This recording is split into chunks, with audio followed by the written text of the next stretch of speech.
At 1:53 in the morning, my home security alarm went off while I was sitting in a hotel room more than 200 miles away. A guard called and whispered, "Sir, a man is inside your house. He says he's the new owner." My wife froze beside me. On the live cameras, I watched my son-in-law walk straight to the basement, open my private office, and take the hard drive holding a devastating secret. But he didn't know I already knew everything, and every second of his betrayal was recorded. Thank you for being here. Before we start, I'd love to hear from you. Have you ever had to protect someone from a truth they weren't ready to see? Leave a comment below. Your voice matters in this space.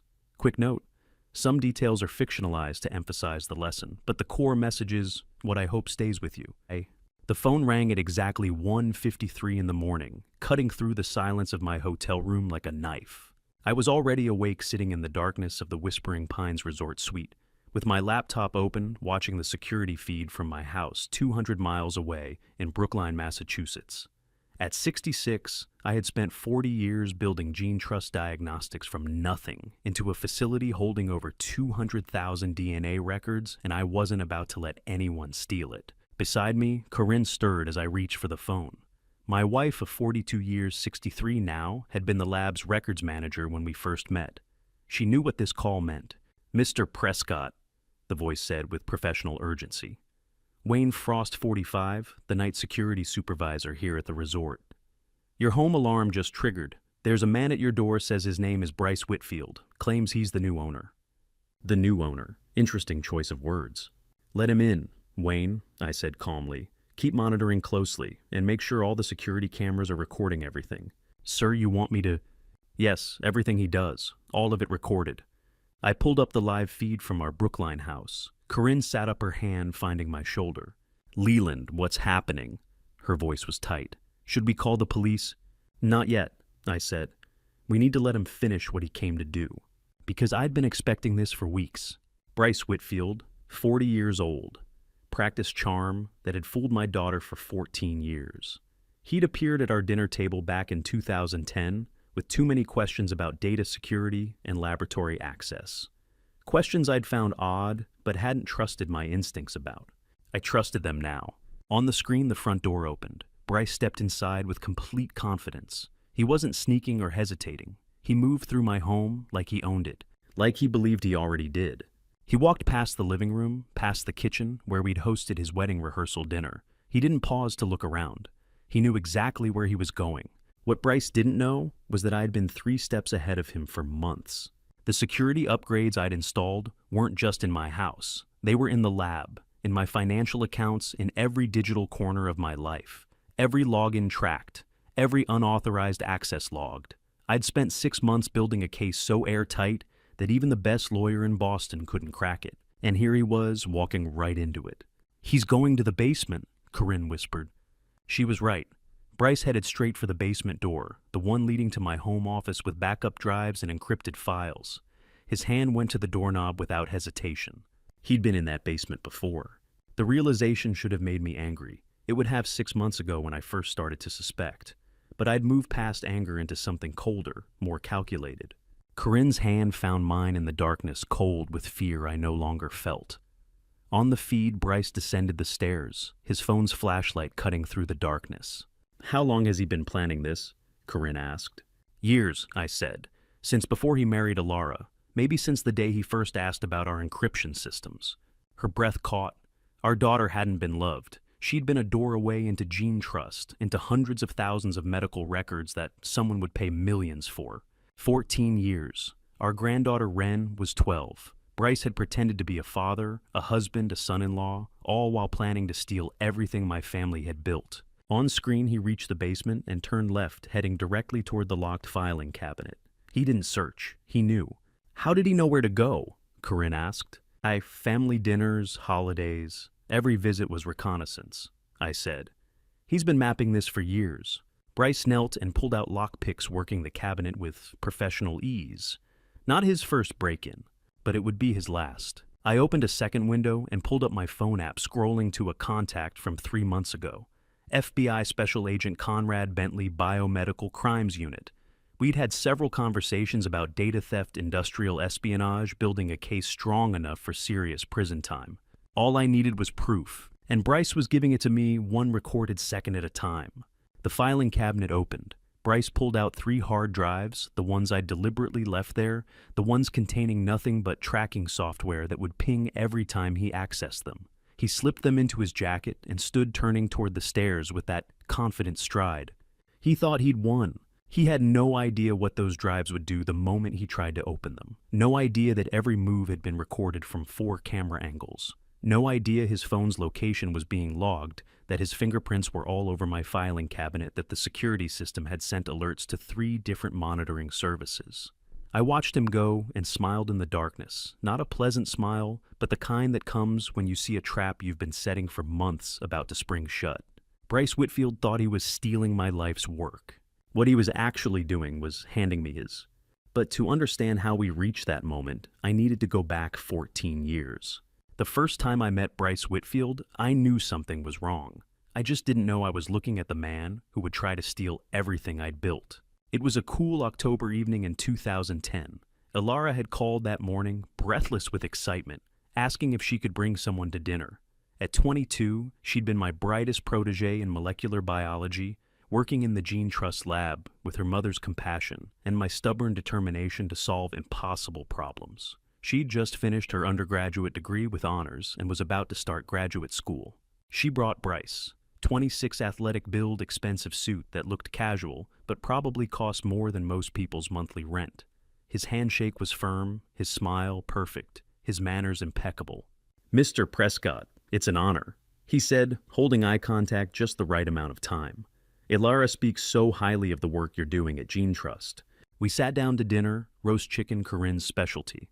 Small talk flowed easily. He asked about our daughter's childhood, laughed at my stories about her first science fair project, mentioned his work in business consulting, nothing alarming. Then between the main course and dessert, he leaned back in his chair and said, "So, the Gene Trust database uses dual redundancy storage, correct with the Sentinel encryption protocol."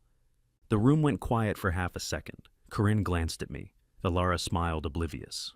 "That's remarkably specific knowledge for someone who's never been inside the lab," Bryce and I said carefully. He didn't miss a beat.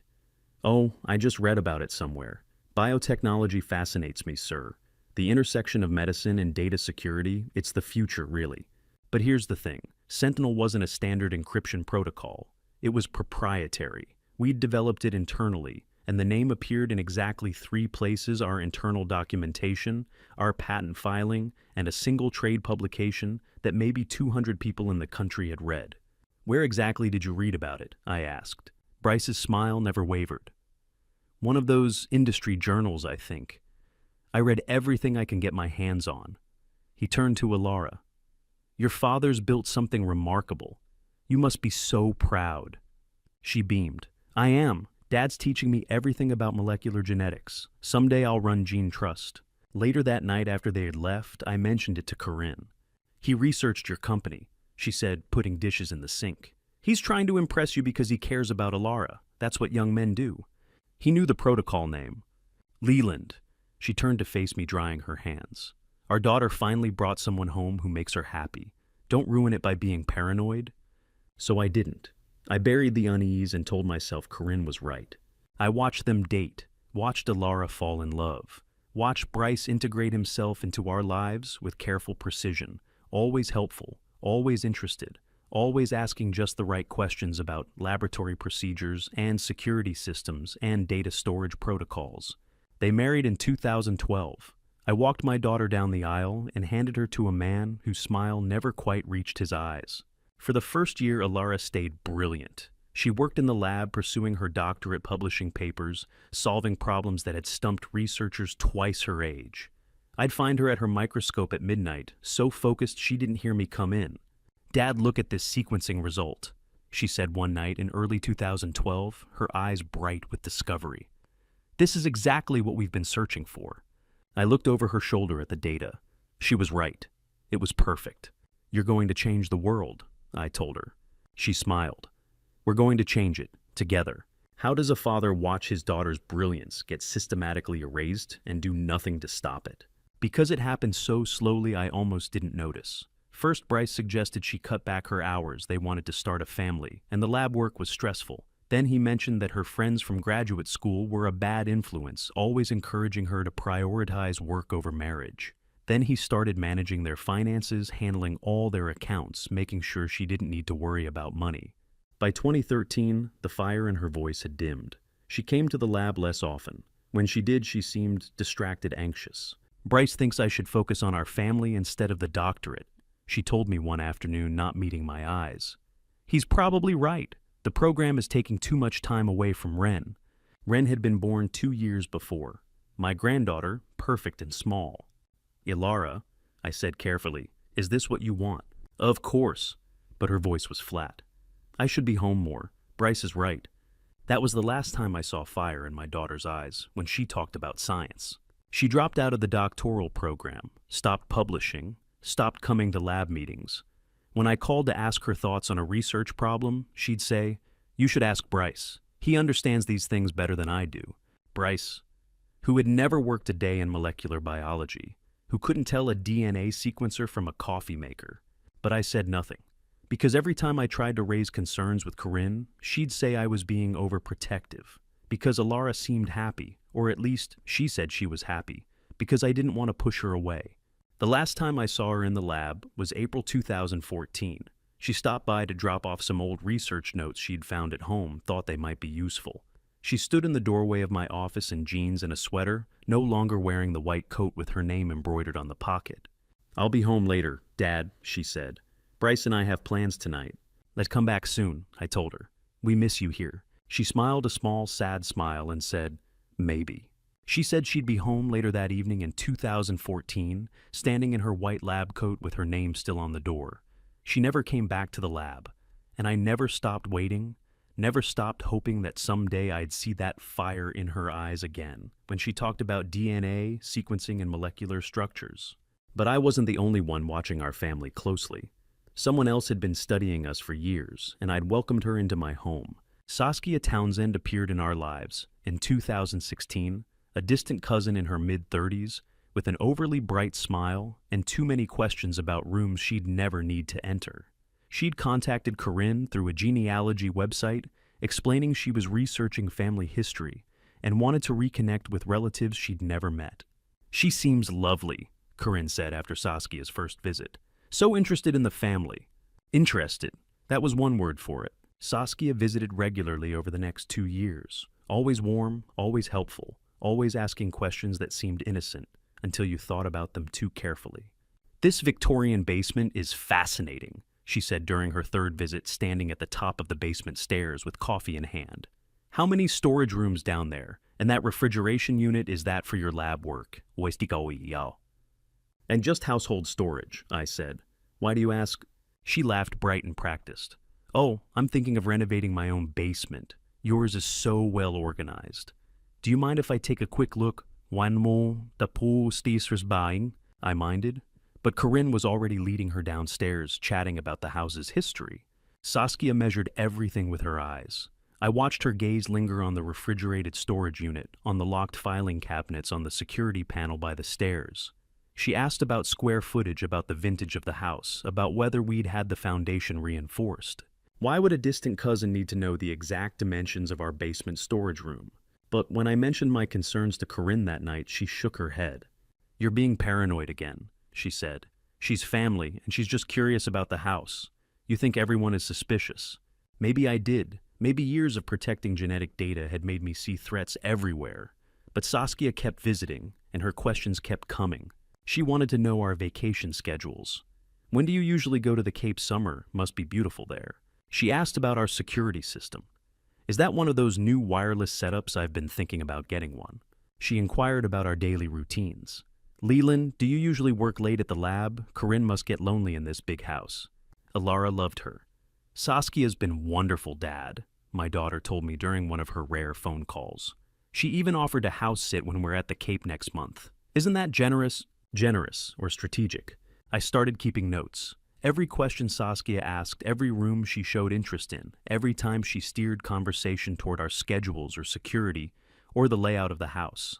The pattern became clear. She was mapping us. mapping our home, our habits, our vulnerabilities. But I had no proof, just suspicion and a growing certainty that something was wrong. By 2018, her visits became less frequent. She'd gotten what she needed, I realized later. A complete blueprint of our lives. Now, 6 years later, I was watching that blueprint in action. On my laptop screen in the hotel room, Bryce moved through my house like a man following a memorized map. It was 2 a.m. The security cameras showed him in the high-definition grayscale, his figure dark against the familiar rooms I'd lived in for 30 years. "Look at him," I said to Corinne, who sat rigid beside me. "He's not searching. He knows exactly where he's going." Bryce walked past my desk in the study. $3,000 cash lay there in plain sight. Money I'd deliberately left out last week, testing a theory. He didn't even glance at it. He moved through the hallway past Corinne's jewelry box on the dresser. Her mother's diamond bracelet sat right on top, probably worth $15,000. He walked right by. "The basement," Corinne whispered. "He's heading straight for the lab storage." She was right. Bryce turned at the exact spot in the hallway where the basement door stood. No hesitation, no checking doors or looking around. He knew. Corinne's hand found mine in the darkness, and I felt her understand what I'd known for months. "That someone told him," she said quietly. "Yes. Saskia." I nodded. The pieces had been falling into place for half a year now, ever since I'd started tracking the unusual network activity around our home's security system. The login attempts on our family cloud storage, the way Bryce always seemed to know exactly when we'd be away. On screen, Bryce opened the basement door. The motion-activated lights didn't turn on. I'd disabled them remotely an hour ago, wanting to see if he'd brought his own light source, or if he knew the layout well enough to navigate in darkness. He pulled out his phone using its flashlight. Smart, careful, professional? He descended the stairs with confidence, his footsteps sure even in the dark. At the bottom, he turned left, not right toward the general storage, but left toward the section where I kept laboratory backup equipment. No one would know to turn left except someone who'd been down there, or someone who'd been told. "How long has this been planned?" Corinne asked, her voice barely audible. "Years," I said. "Since before Bryce married Alara. Maybe since the day he first walked into our house." Bryce reached the refrigerated storage unit, the one Saskia had asked about 8 years ago. He examined the lock, then pulled out a small toolkit from his jacket. Not lockpicks this time, something else. Wire cutters maybe, or a bypass tool for electronic locks. "He's walked this route before in his mind," I said, watching him work. Someone drew him a map. Every movement was economical, practice precise. This wasn't a desperate man grabbing whatever he could find. This was an operation carefully planned and methodically executed. On the grainy security footage, Bryce walked past my desk with $3,000 cash lying in plain sight, past Corinne's jewelry box on the dresser, past everything of obvious value. He moved like a man following a memorized map, heading straight for the basement stairs without a single wrong turn. He didn't hesitate. He knew exactly where to go. Someone had told him. At 2:12 a.m., Bryce pulled out his phone in my basement and made a call that would confirm everything I'd suspected for months. I'd upgraded the security system last summer to include audio monitoring in the basement, told Corinne it was for detecting water leaks or furnace problems. Really, I'd been waiting for exactly this moment. On my laptop screen, Bryce stood beside the refrigerated storage unit phone pressed to his ear. The audio crackled through my computer speakers, tinny but clear enough. "I have it in sight," Bryce said, his voice low and urgent. "But if they change the access codes before I extract the files, this whole thing falls apart."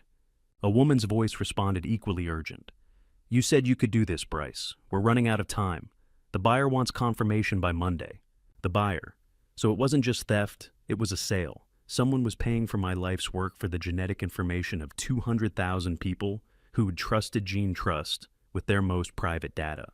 Beside me, Corinne leaned closer to the laptop, listening intently. Then she went completely still. "And that's Saskia," she whispered, her voice barely audible. "Leland, that's Saskia's voice. Our cousin." I nodded. I'd known for 3 months since I'd started monitoring Bryce's phone records and found dozens of calls to a number registered under a shell company that traced back to Saskia Townsend. But hearing Corinne say it out loud, hearing her voice break on the word cousin, that made it real in a way the evidence hadn't. "I know," I said quietly. On screen, Bryce was speaking again.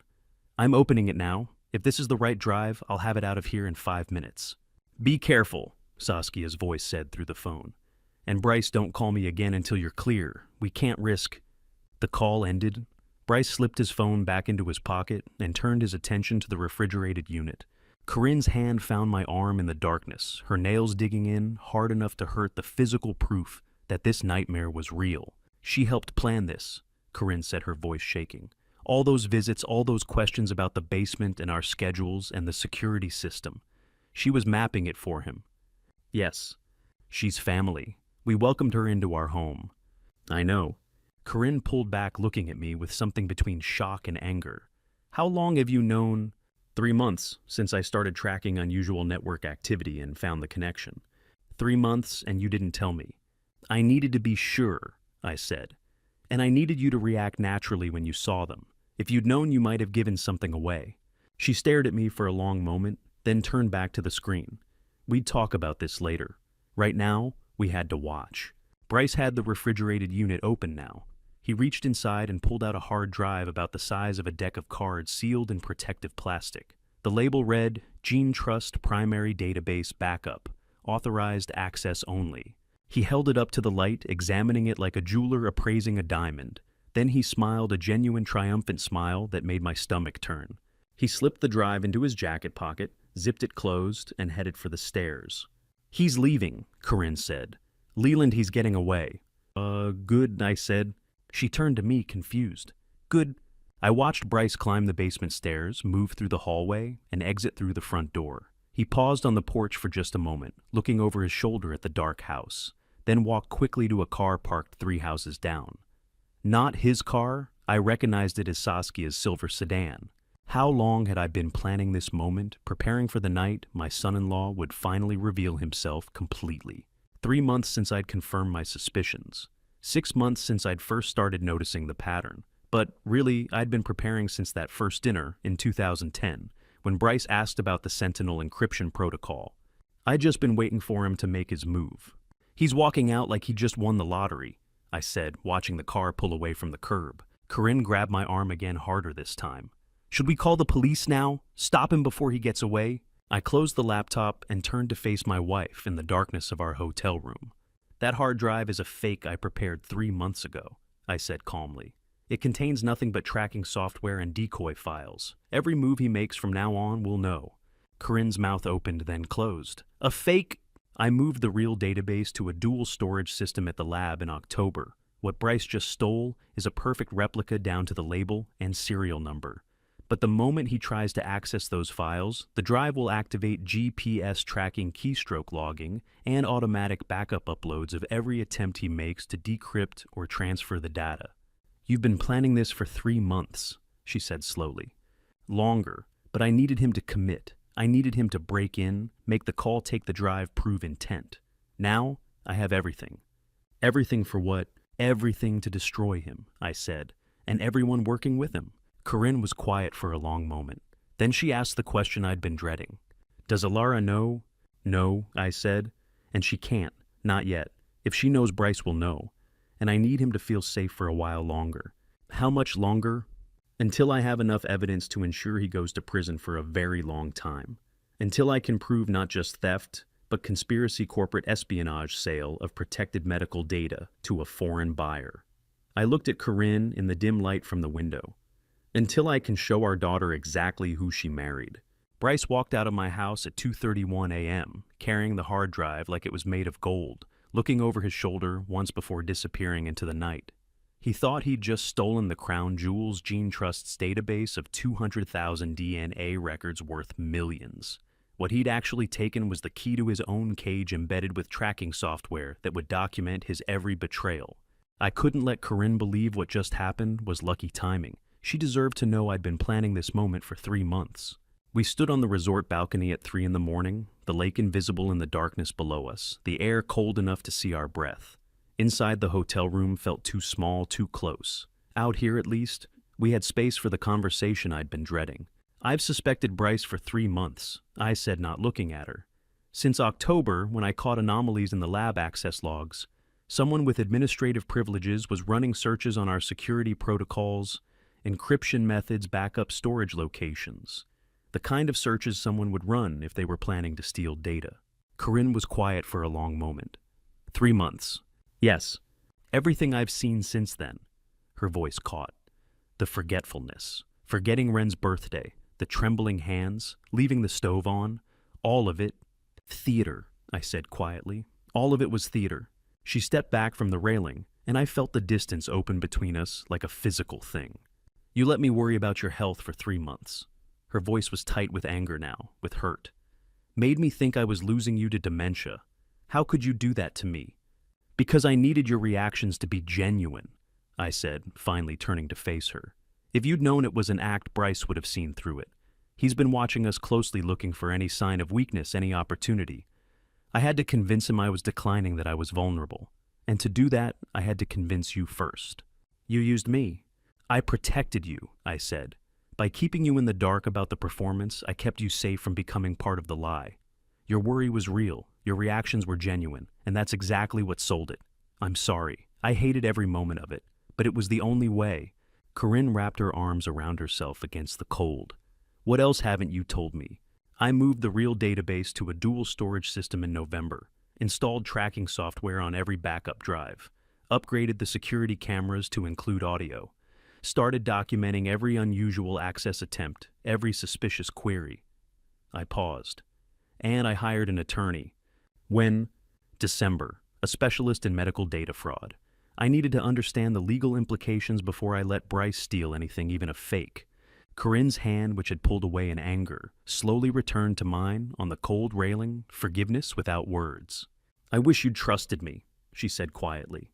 I trust you with my life, I said. But I couldn't trust Bryce not to see through you if you were acting. Your genuine fear for my health, that's what made him believe the timing was perfect to make his move. She squeezed my hand once hard, then let go. What happens now? Now, I said, we build a case strong enough to ensure he never gets close to our family again. The sun rose over Lake Placid 3 hours later. By 9 a.m., I was driving south toward Boston. Adrienne Dalton's office occupied the 14th floor of a glass tower in the financial district. She'd agreed to see me on a Saturday morning, which told me she understood the urgency.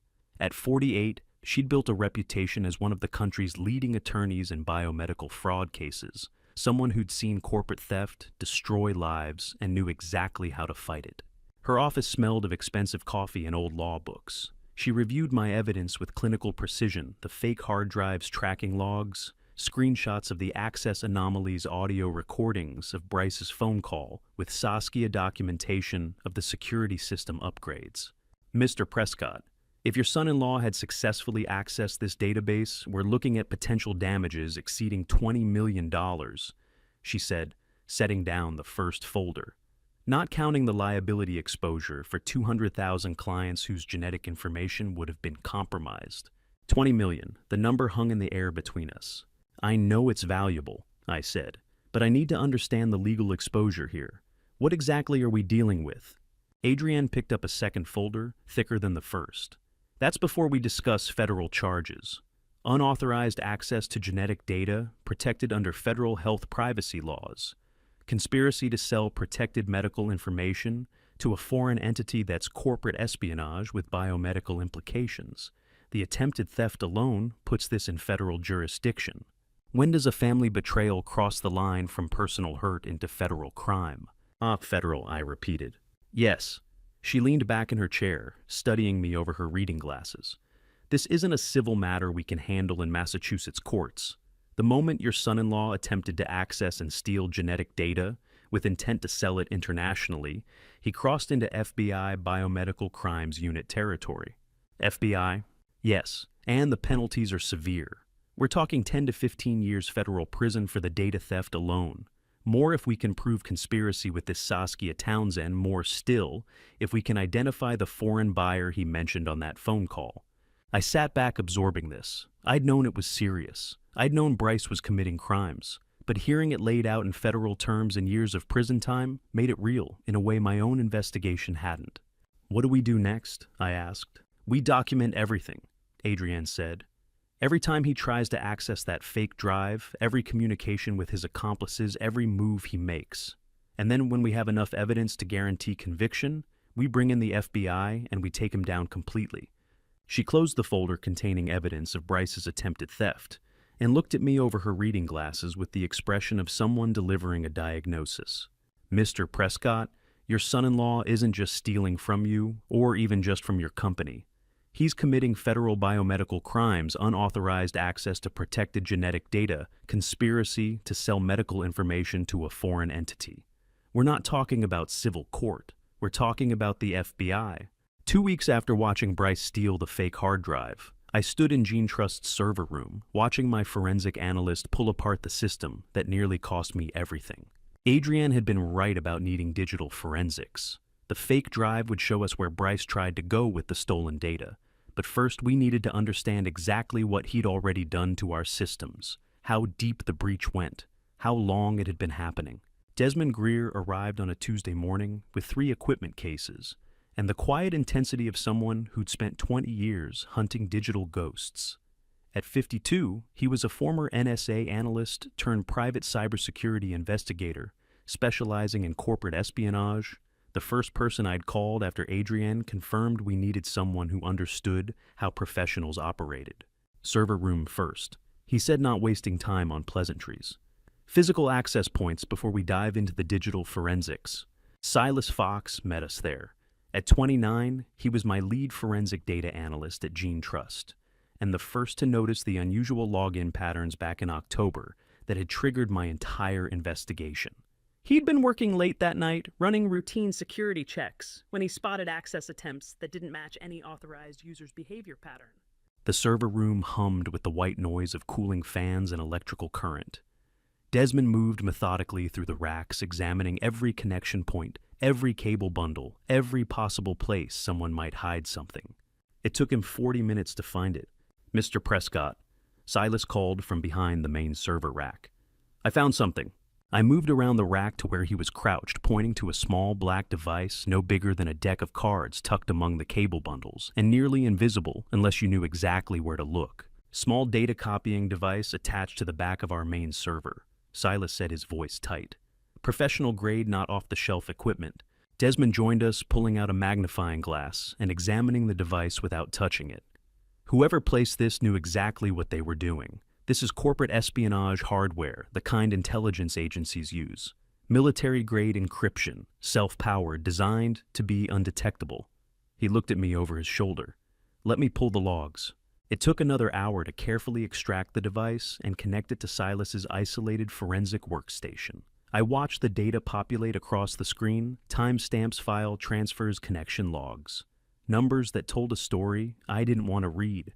The device has been active for 11 months, Desmond said, scrolling through the logs. First connection established March 2023. He's been bleeding your data since last March, 7 months before you even suspected him.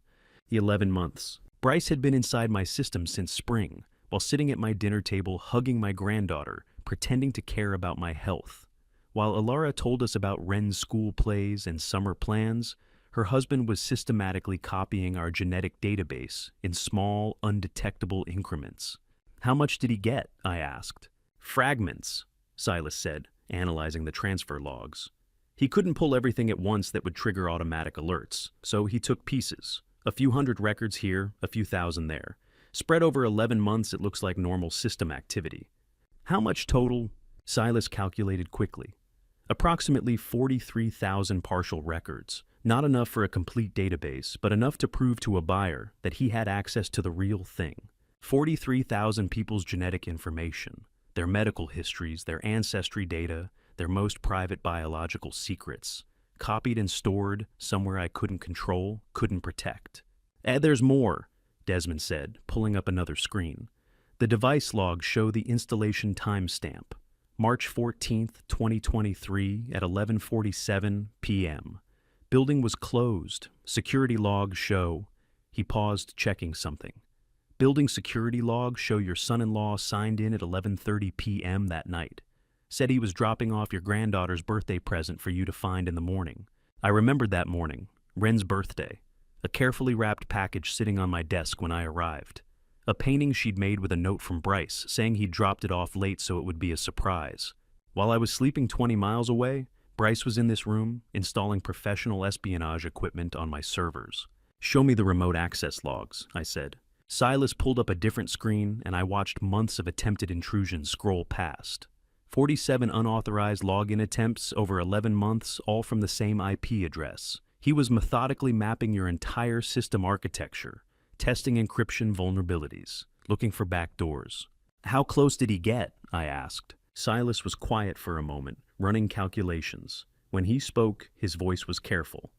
Based on his penetration progress and testing patterns, I estimate he was approximately 3 weeks from breaking through your encryption when you caught the October anomaly. 3 weeks. 3 weeks, Mr. Prescott. He was 3 weeks away from getting everything. What would have happened if I'd waited even one more month before investigating those October anomalies? If I'd dismissed them as system glitches, told myself I was being paranoid, like Corinne always said. If I'd been on vacation when Silas noticed the pattern, or too busy with other lab work to pay attention. 3 weeks, the difference between catching him and losing everything. Silas turned his screen toward me, showing a timeline graph with Bryce's penetration attempts climbing steadily toward Gene Trust's encryption threshold. The red line representing his progress nearly touched the green barrier representing our security in early October, exactly when I'd first noticed something wrong.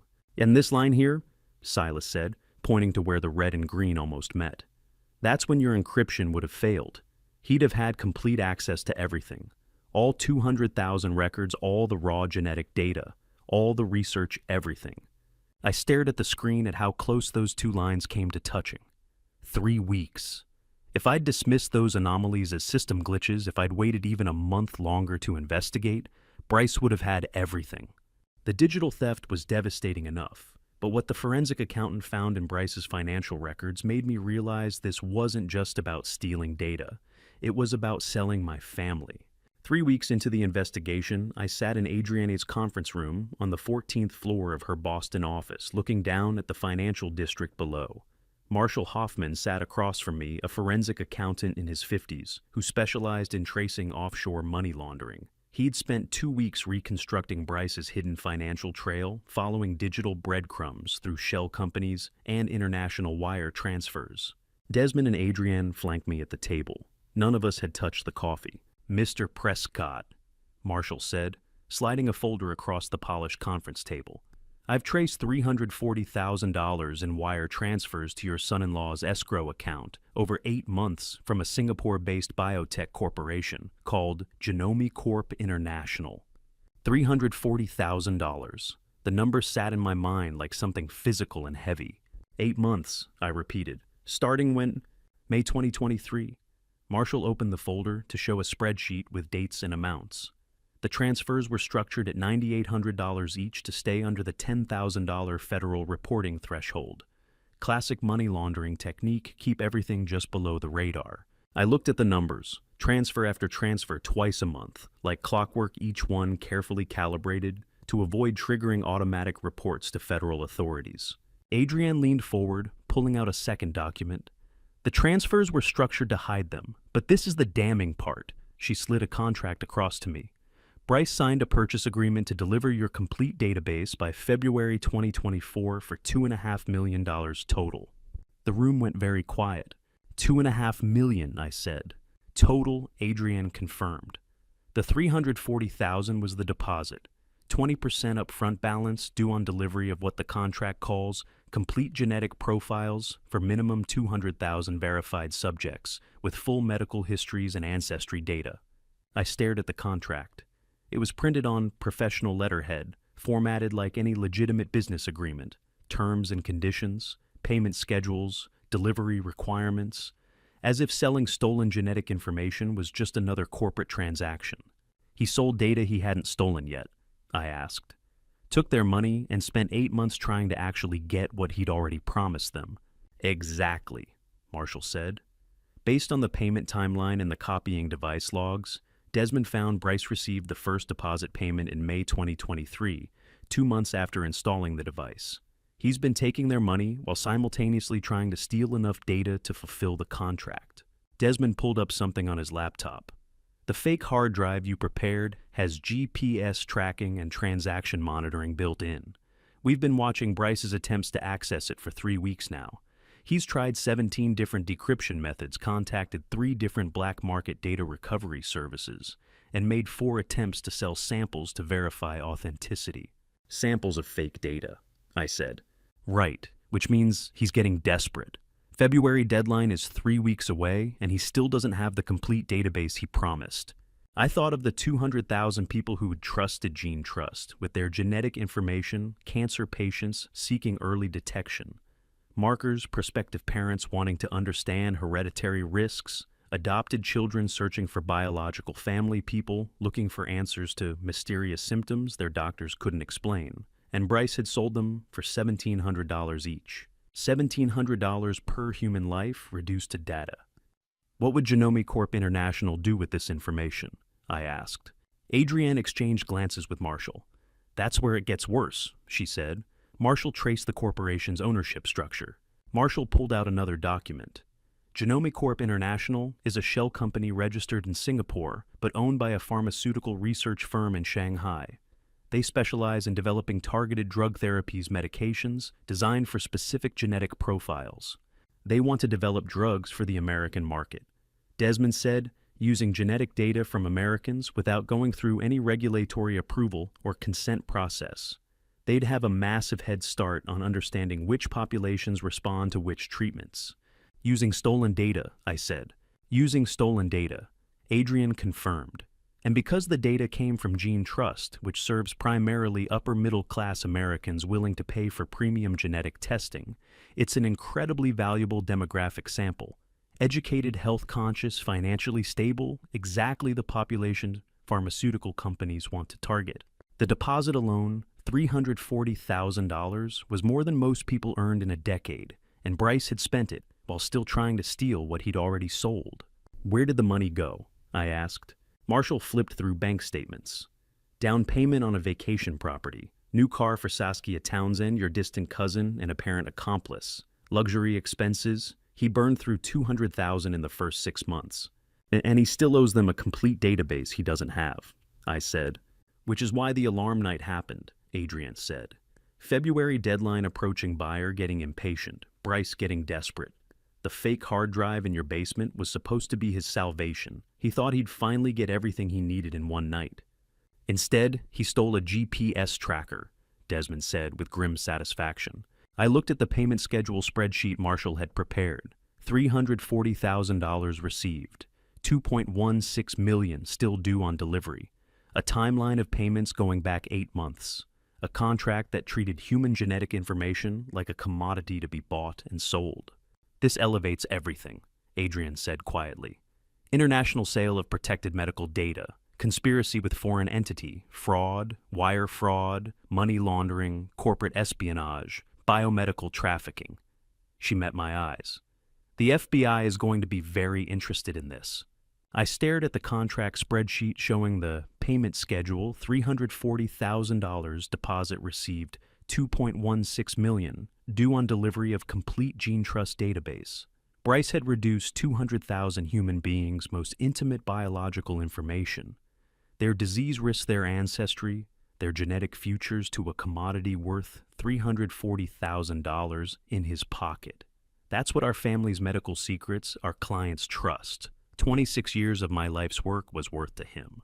The financial evidence told us what Bryce was selling, but it was my 72-year-old neighbor who showed me just how long he'd been planning the theft. Otis Redmond lived 3 houses down from us, in a modest colonial with security cameras that covered half the street.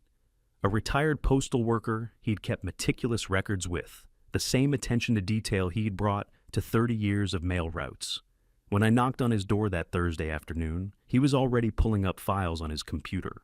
"Mr. Prescott, I keep detailed logs for Neighborhood Watch," he said, gesturing me into his small den. "Your son-in-law's car appeared on this street 9 times in the past 3 months, always after 11 p.m., always just watching. 9 times. I sat down heavily in the chair he offered. "You're certain it was him?" Otis pulled up a spreadsheet alongside grainy security footage. "License plate matches, and look, he parks down the street, sits there 10 to 15 minutes studying your house, then leaves. Never approached, just surveillance. I logged every date and timestamp. The first entry was October 15th, 2023, 11:43 p.m. Bryce's car, a dark sedan parked 4 houses down, with a clear view of my front entrance. The timestamp ticked forward as I watched the footage 12 minutes of him just sitting there in the darkness watching my house. I thought it was odd, Otis said, clicking through to the next date. Man visiting his in-laws wouldn't park down the street at midnight. He'd pull into the driveway, use his key if he had one. This was different. October 22nd, November 5th, November 18th, December 2nd. Each visit followed the same pattern late-night arrival, parking at a distance 10 to 15 minutes of observation departure without ever approaching the house. What was he watching for, I asked, though I already knew. Patterns, Otis said. When your lights went out, when you left for work, when the house was empty. Look at this one. December 9th. He arrived at 11:30, sat there until your bedroom light went out at midnight, then left 3 minutes later. 9 times Bryce sat in the darkness outside my home, watching Learning Planning while I slept, thinking my family was safe. The last visit was the January 6th. Otis said, pulling up the final entry. 2 weeks before your alarm went off. He sat there for 20 minutes that time, longer than usual, like he was making final preparations. I stared at the footage at my son-in-law's car sitting in the shadows of my neighborhood, studying my home like a predator watching prey. Why didn't you tell me earlier? I asked. I almost did several times, but he was family, and I thought maybe he was just... Otis shook his head. I convinced myself there was an innocent explanation, that maybe he was having marital trouble and sitting outside thinking. I didn't want to cause problems in your family over what might be nothing. It wasn't nothing, I said quietly. No, Otis agreed. I'm sorry I didn't speak up sooner. I thanked him, copied all the footage and logs to a drive, and left with 9 more pieces of evidence showing systematic, calculated planning. But the reconnaissance wasn't just Bryce's work. 2 days later, I sat across from Emma Carlisle in a booth at Carmine's Cafe in Brookline Village. At 24, she was an elementary school teacher now, but she'd babysat Ren during her college years, exactly the period when Saskia had first started her visits to our home. I always thought it was odd how much Saskia asked about the house when she visited. Emma said, wrapping her hands around her coffee mug. Which rooms were downstairs where you kept important things when your family took vacations? At the time, I figured she was just curious, maybe thinking about buying a similar house. But looking back, it wasn't curiosity, I said. No. Emma looked uncomfortable. There was one visit in particular, fall of 2017. Saskia came over while I was watching Ren. She seemed really interested in seeing the basement, said something about Victorian architecture, asked if she could look around. And I told her sure, just be careful on the stairs. She went down, was gone maybe 5 minutes. When she came back up, she was putting her phone away. I felt cold. You said she photographed something, the basement staircase, the storage area. I saw her come up, and she was sliding her phone into her pocket. When I asked if everything was okay, she said she'd just been texting someone, but... Emma paused. I'd seen the screen for a second when she pulled it out. It was her camera app, Mr. Prescott. She'd been taking pictures of the basement entrance and storage area. She used my granddaughter as a child as cover to photograph my basement like some kind of spy operation. Why didn't you say anything? To who about what? Emma looked miserable. She was family, a distant cousin taking pictures of a basement during a family visit. What was I supposed to accuse her of? It felt weird, but I couldn't articulate why. And Ren was right there, so it's not like Saskia was doing anything dangerous or inappropriate around her. I felt uneasy, but didn't trust the feeling enough to make it a thing. Did she ask anything else? She wanted to know your routines. When you usually went to bed, when you left for the lab in the morning, whether you traveled much. She framed it all as friendly concern. Oh, Leland works so hard, does he ever take breaks? Or... you all should take more vacations. When was the last time the house was empty for more than a weekend? Emma shook her head. Every question sounded innocent by itself. It's only looking at them all together that the pattern becomes clear. I sat in that cafe booth staring at Emma, understanding finally how deep the conspiracy ran. Saskia hadn't just asked innocent questions or made friendly conversation during babysitting visits. She'd used those sessions, used my granddaughter's presence as cover to photograph the basement, to map the storage areas, to gather the exact intelligence Bryce needed for his break-in. She was mapping my house through my granddaughter's babysitter, exploiting a child's trust to steal from her grandfather. I thought I understood how Bryce had isolated my daughter, but Alara's closest friend was about to show me the invisible cage my daughter had been living in for years. Briar Valencia agreed to meet me in the Massachusetts General Hospital parking lot at dusk. At 37, she worked as an ER nurse and had been Alara's nursing school roommate and closest friend before my daughter disappeared from that life into Bryce's isolation. I hadn't seen Briar in nearly a decade, not since she'd stopped being invited to family gatherings, her calls to Alara going unanswered, the friendship slowly strangled by distance Bryce had carefully engineered. She stood beside her car in Scrub's arms crossed against the February cold, looking older than I remembered, tired, like someone who'd spent years carrying a secret that weighed too much. "Thank you for meeting me," I said. "I should have reached out sooner," she said without preamble. "Should have told you years ago. But Alara made me promise not to, and she shook her head. I thought I was respecting her wishes. Now I think I was just a coward." "Tell me," I said. Briar looked out over the parking lot, watching the evening traffic. 6 months ago in July, Alara called me at 2 a.m. sobbing. She said, "I'm afraid of him, Briar. I'm afraid of what Bryce might do to me." She was terrified in a way I'd never heard, and I've heard a lot of fear working ER for 10 years. My chest went tight. Did she say what happened? Did he hurt her? She wouldn't give details, just kept saying she needed help, that she'd made a terrible mistake marrying him, that she didn't know how to get out. I begged her to leave that night to pack Ren and come stay with me. Told her I'd help her file for divorce, restraining order, whatever she needed. Briar's voice cracked. She was crying so hard she could barely breathe. I stayed on the phone with her for an hour until she calmed down enough to promise she'd call me in the morning to make a plan. "But she didn't," I said, knowing how this story ended. "She did call, but the next morning, it wasn't Alara, not the one I knew. This flat, calm voice like someone else was speaking through her. She said she'd overreacted, that Bryce had just been stressed about work, and she'd taken it personally, that everything was fine, she was sorry for worrying me, it wouldn't happen again." Briar turned to look at me, her eyes wet. "That scared me more than the crying Mr. Prescott, because that flat voice wasn't your daughter processing emotions. It was someone who'd been told exactly what to say. That morning, call the calm, flat voice retracting her fear, was the sound of my daughter disappearing into psychological captivity. I tried calling her after that," Briar said. "Multiple times. She never answered. Eventually, Bryce called me back. From her phone said Alara didn't want to talk to me anymore, that I was causing problems in their marriage. I haven't heard from her since." I stood in that hospital parking lot as understanding finally that the theft wasn't the worst thing Bryce had done. The worst thing was what he'd done to my daughter's mind, her sense of safety, her ability to ask for help and believe she deserved rescue. "Thank you for telling me," I said. Briar nodded. "Stop him, whatever it takes." 2 days later, I sat in Adriana's office while Silas pulled up files on his laptop, with the grim efficiency of someone who'd uncovered something deeply wrong. "Mr. Prescott Bryce's background has inconsistencies," Silas said. "His identity doesn't completely match what he's told your family about his past. Employment history, education, records there are gaps that don't add up." "What kind of gaps?" Adrian slid a folder across her desk. "The kind that made us dig deeper. We found a pattern. 4 years ago in Cincinnati, Rebecca Hartman Pharmaceutical Company owner's daughter. 2-year relationship with a man matching Bryce's description. Same physical features, same charm-focused approach.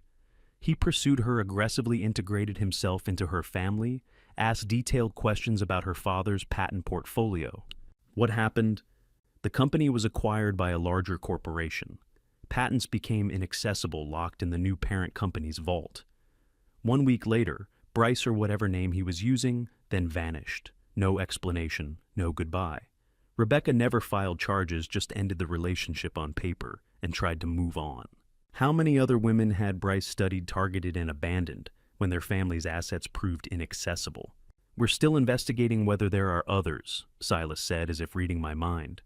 "But this establishes pattern.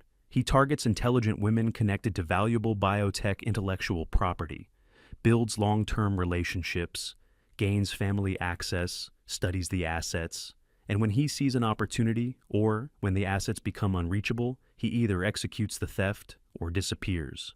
He's done this before Mr. Prescott," Adrian said quietly. "Same method, same predatory approach. Alara wasn't his first victim, she was just his most valuable target yet. I thought of my daughter at 22, brilliant and kind, meeting a charming 26-year-old who seemed fascinated by her work in molecular biology, who asked all the right questions about her father's laboratory, who integrated himself into our family with practiced precision. He hadn't fallen in love with Ilara, he'd selected her. Rebecca Hartman, I said. Can we contact her? We tried, Adrian said. She declined to speak with us. The experience was traumatic enough that she doesn't want to revisit it even to help build a case against him. Silas pulled up a photograph. This is her from a 4-year-old Society page article about her father's company. I stared at the image. Rebecca Hartman looked eerily similar to Ilara at that age. Same intelligent eyes, same kind smile, same gentle features. Bryce had a type, and it wasn't about love or attraction. He targeted brilliant women connected to valuable biotechnology assets. Ilara wasn't his first victim, just his most valuable target yet, worth $2.5 million in promised payments from Genomic Corp International. Learning that Bryce was a professional predator was devastating, but discovering he was just a pawn in a much larger game made me realize how far this conspiracy truly reached. Adrienne called me into her office the next morning, with the kind of urgency that meant she'd uncovered something that changed everything. Desmond was already there, his laptop open, his expression grim. Intelligence from our monitoring contacts confirms Genomic Corp knew the hard drive was fake. Mr. Prescott, Adrian said, without preamble. They knew from the beginning it contained worthless bait data. I sat down slowly. Then why continue paying Bryce $340,000? Why maintain the transaction for fake data? Invested extabistan.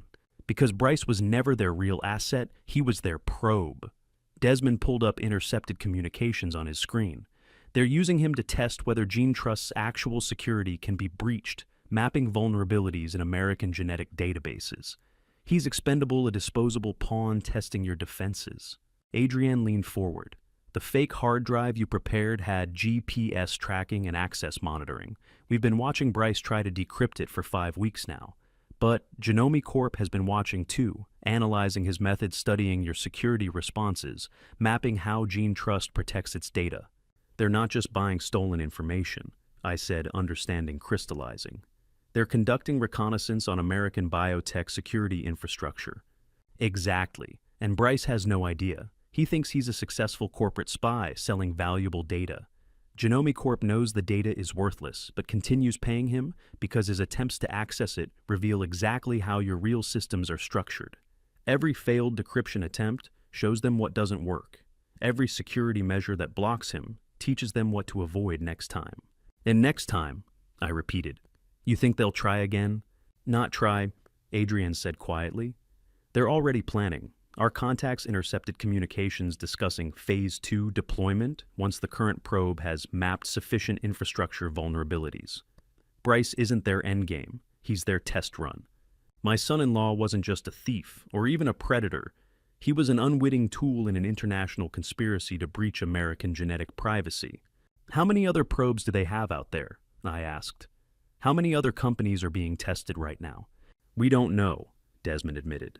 But Genomic Corp's parent company in Shanghai has connections to at least 4 other biotech firms across the U.S.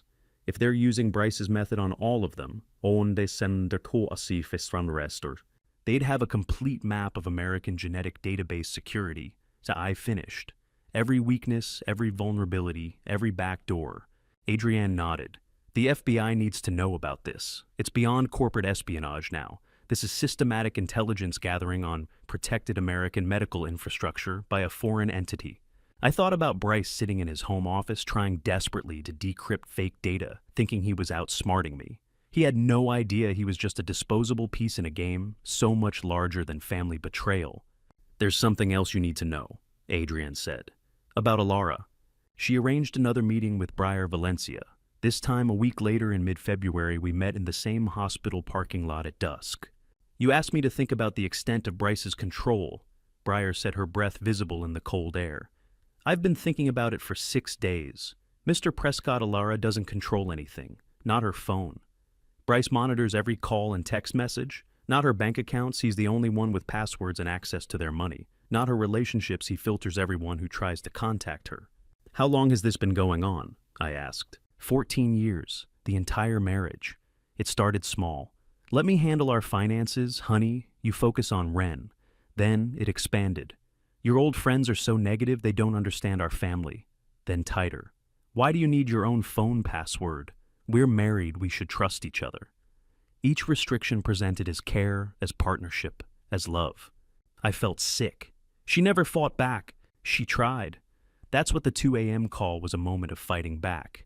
But he has systems in place to crush resistance, financial dependence, social isolation, constant monitoring, and, Breyer paused, her voice breaking. The worst part. 2 years ago, he changed her email password. It changed it. She doesn't even have her own email password, can't access her own account. He changed it and never gave it back to her. No email password, such a small thing.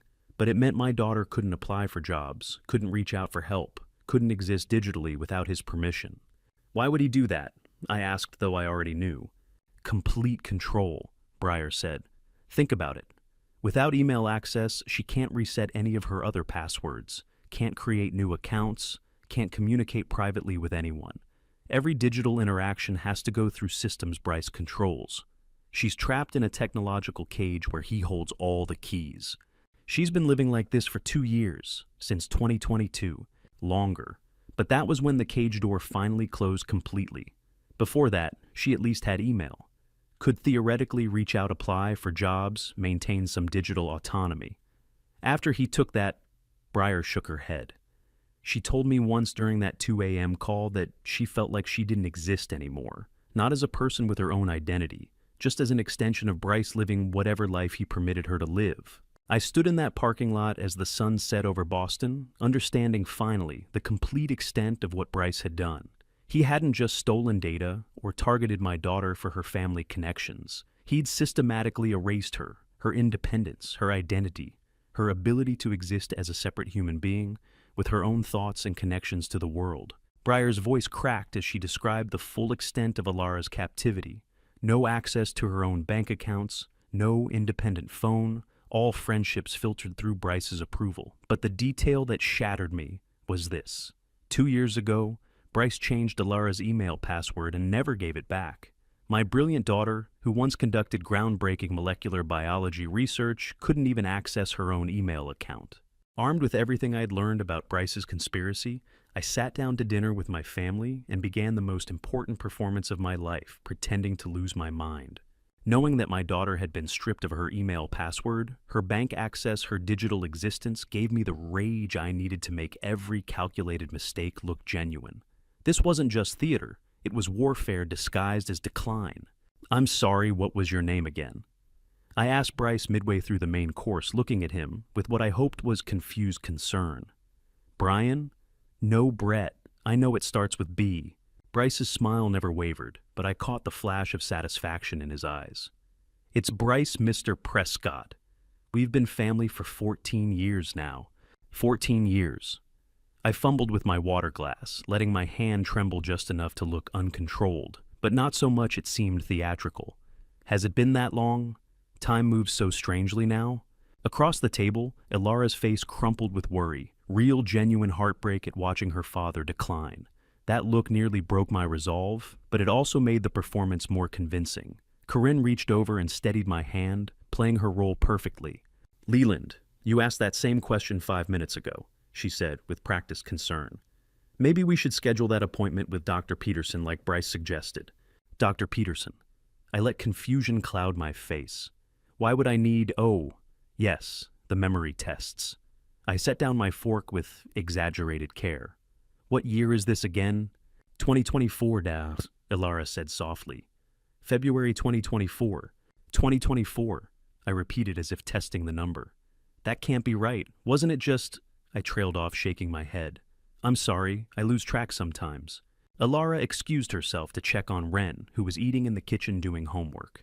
The moment she left, Bryce leaned forward, slightly studying me, with the focused attention of someone evaluating an investment.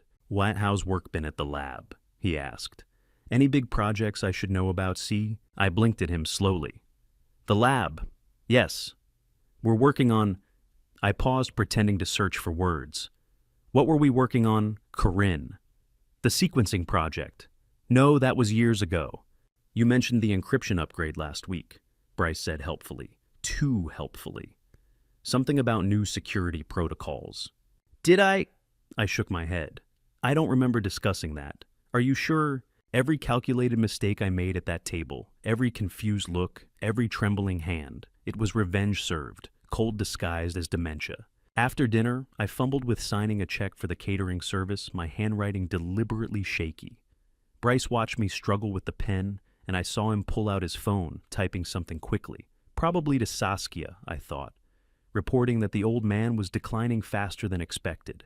Later, after Bryce and Alara had left, after I'd repeated the same story about my first day at Gene Trust, twice within 10 minutes, to sell the performance, Corinne and I sat in our bedroom in the darkness. You were convincing, she said quietly. Too convincing. Did you see Alara's face? She's heartbroken. She thinks she's losing you. I better she thinks that than knows the truth, I said. If she knew, Bryce would know, and we need him confident. Corinne was quiet for a long moment. Then, in a voice barely above a whisper, before the wedding in 2010, I saw something I never told you. I turned to look at her in the dim light from the street lamp outside. Bryce was going through Alara's handbag when she went to the kitchen. Corinne continued, her voice shaking. Really going through it, wallet, phone papers. Not just glancing, searching. I saw it from the doorway and he didn't see me watching. Why didn't you tell me? I asked. Or tell her. Corinne's face crumpled. Because I convinced myself it was innocent. That maybe he was looking for her chapstick to give her, or checking if she had her keys. That I was being a paranoid mother-in-law, seeing problems where there weren't any. I didn't want to ruin her happiness over what might be nothing. How many moments of silence, of looking away from uncomfortable truth, does it take to lose your daughter? I told myself I was being crazy. Corinne said, tears streaming down her face now. That young couples share everything, that it was normal for him to go through her things. That speaking up would make me the villain who didn't trust her judgment.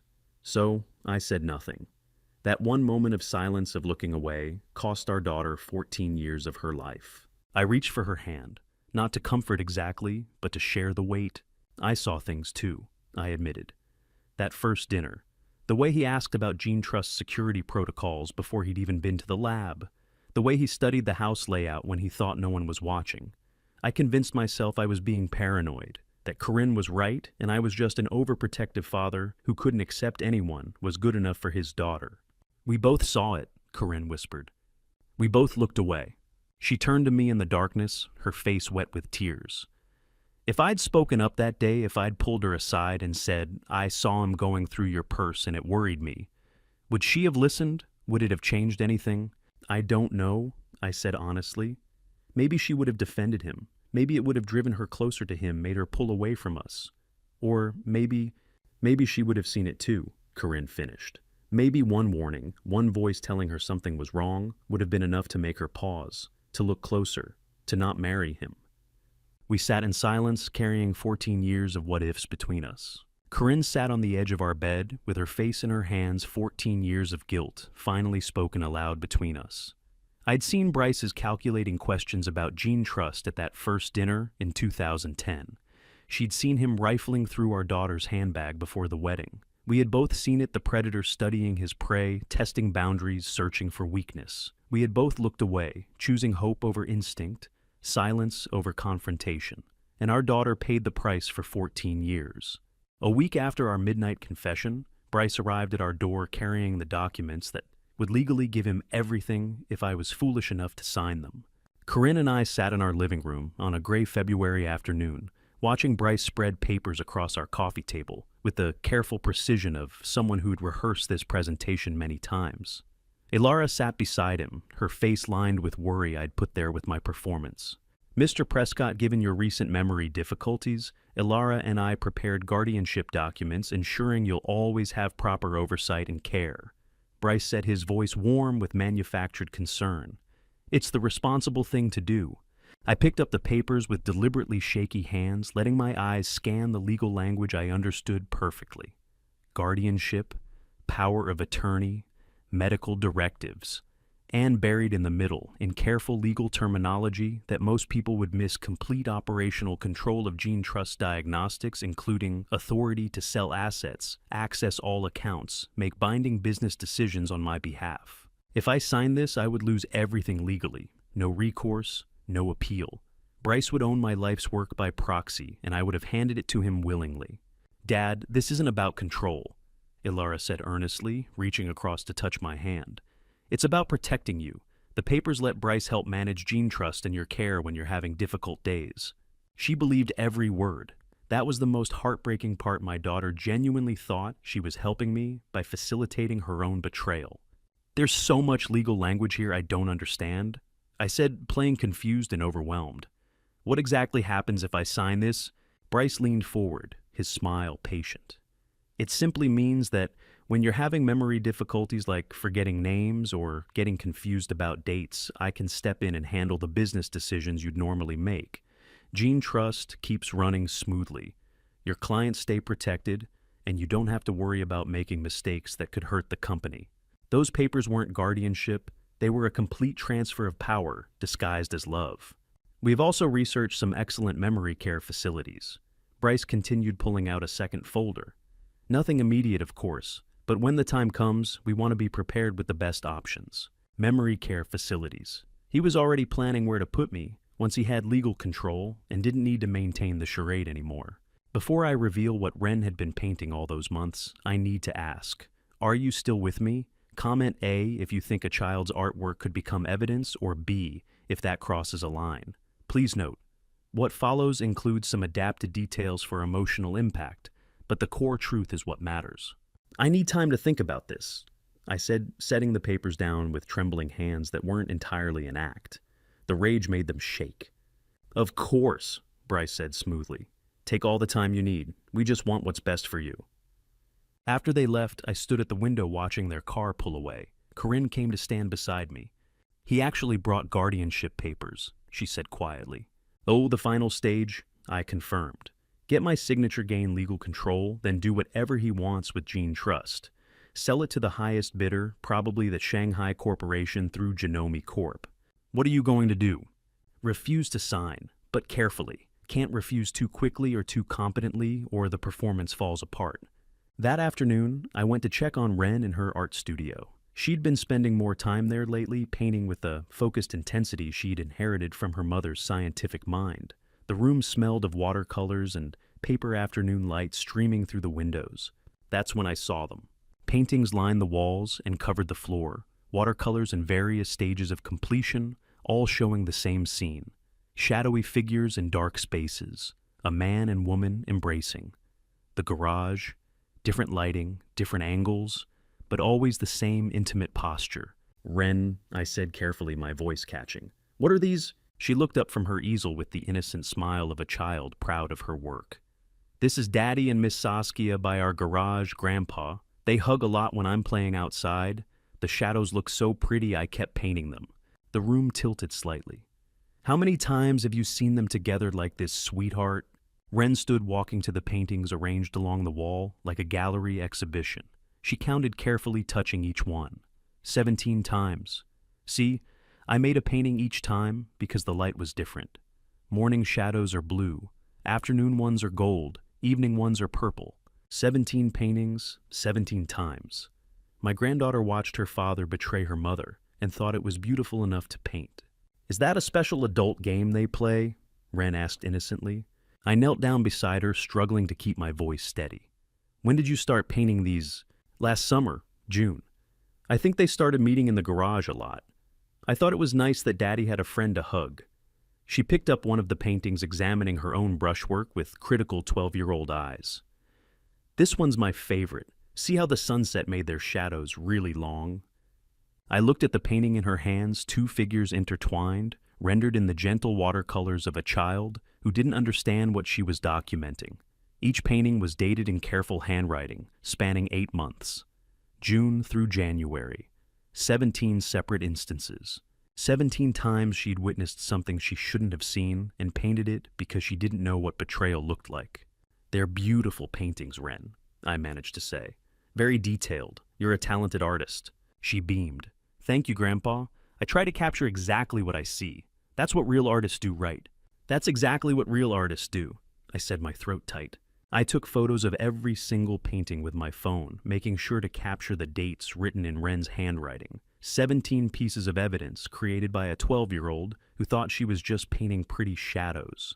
Ren spread her watercolors across the studio floor. Like a gallery exhibition, 17 paintings of the same scene in different light shadowy figures, embracing intimate and secret, rendered in the innocent brushstrokes of a 12-year-old who thought she was capturing pretty shadows. She showed me 17 drawings, each one dated in careful child's handwriting, spanning 8 months. 17 times she had seen something a 12-year-old should never see and painted it because she didn't understand what betrayal looked like. I was still staring at the 17 paintings when Ren turned back to her art supplies, humming softly as she organized her colored pencils by shade. That's when she said it, casual, distracted. The way 12-year-olds mention finding pennies or interesting rocks. "Oh, Grandpa, I forgot I found this little black thing in Dad's jacket pocket a few weeks ago. I thought it was like a tiny robot or something." She held up a small USB drive between her paint-stained fingers. "Is it yours?" The world stopped. The USB drive was barely bigger than her thumbnail, black and unremarkable, the kind you could buy at any electronics store. But I knew with absolute certainty what I was looking at. "Where did you find this?" I asked, keeping my voice carefully calm. "In Daddy's jacket," Ren said, examining the drive with mild curiosity. "I was looking for candy in his pockets. He usually has mints, and I found this instead. I thought it was a toy at first, like a little robot piece or something. So I kept it." "When was this?" She shrugged. "A few weeks ago, maybe longer. I've been keeping it in my crayon box because it was the perfect size to fit." "A few weeks, maybe longer." My granddaughter had been carrying what was likely the most damning piece of evidence against her father in a box of colored pencils, completely unaware. "Can I see it?" I asked, extending my hand. Ren handed it over without hesitation. "Is it important? I can give it back to Daddy if he needs it." "No," I said quickly. "Don't mention this to him. Let me check if it's something I need for work first, okay?" "Okay, Grandpa." I turned the USB drive over in my palm. Standard storage device, no labels, no markings. The kind of anonymity that screamed intentional. This could be nothing, a backup of family photos, old documents, random files. Or it could be everything. I called Silas from the studio, my voice tight. "I need you at my house. Now. Bring your forensic laptop." "What's wrong?" "Just come, please." He arrived 30 minutes later with his equipment bag. I led him to my home office away from Ren and showed him the drive. "Where did you get this?" Silas asked, pulling on latex gloves before touching it. "My granddaughter found it in Bryce's jacket pocket weeks ago. She's been keeping it in her art supplies, thought it was a toy." Silas's expression went very still. "Weeks ago." "Yes. We need to analyze this immediately." He connected the USB to his isolated forensic laptop, the same one he'd used to analyze the fake hard drive I'd planted. His fingers moved quickly across the keyboard, running security checks, examining file structures, mapping the drive's contents. How long had it been there? How many times had she reached past it for a blue pencil? A red crayon, completely unaware she was touching the thing that would unravel her entire family. I watched Silas work each passing second, stretching longer than the last. His expression shifted from professional concentration to something harder, sharper. Talk to me," I said. "The drive is encrypted," he said. "Military-grade encryption, same type we saw on the copying device. But," he paused, typing commands. "There's a secondary partition, poorly hidden like it was meant to be found eventually. What's on it?" "Give me a minute."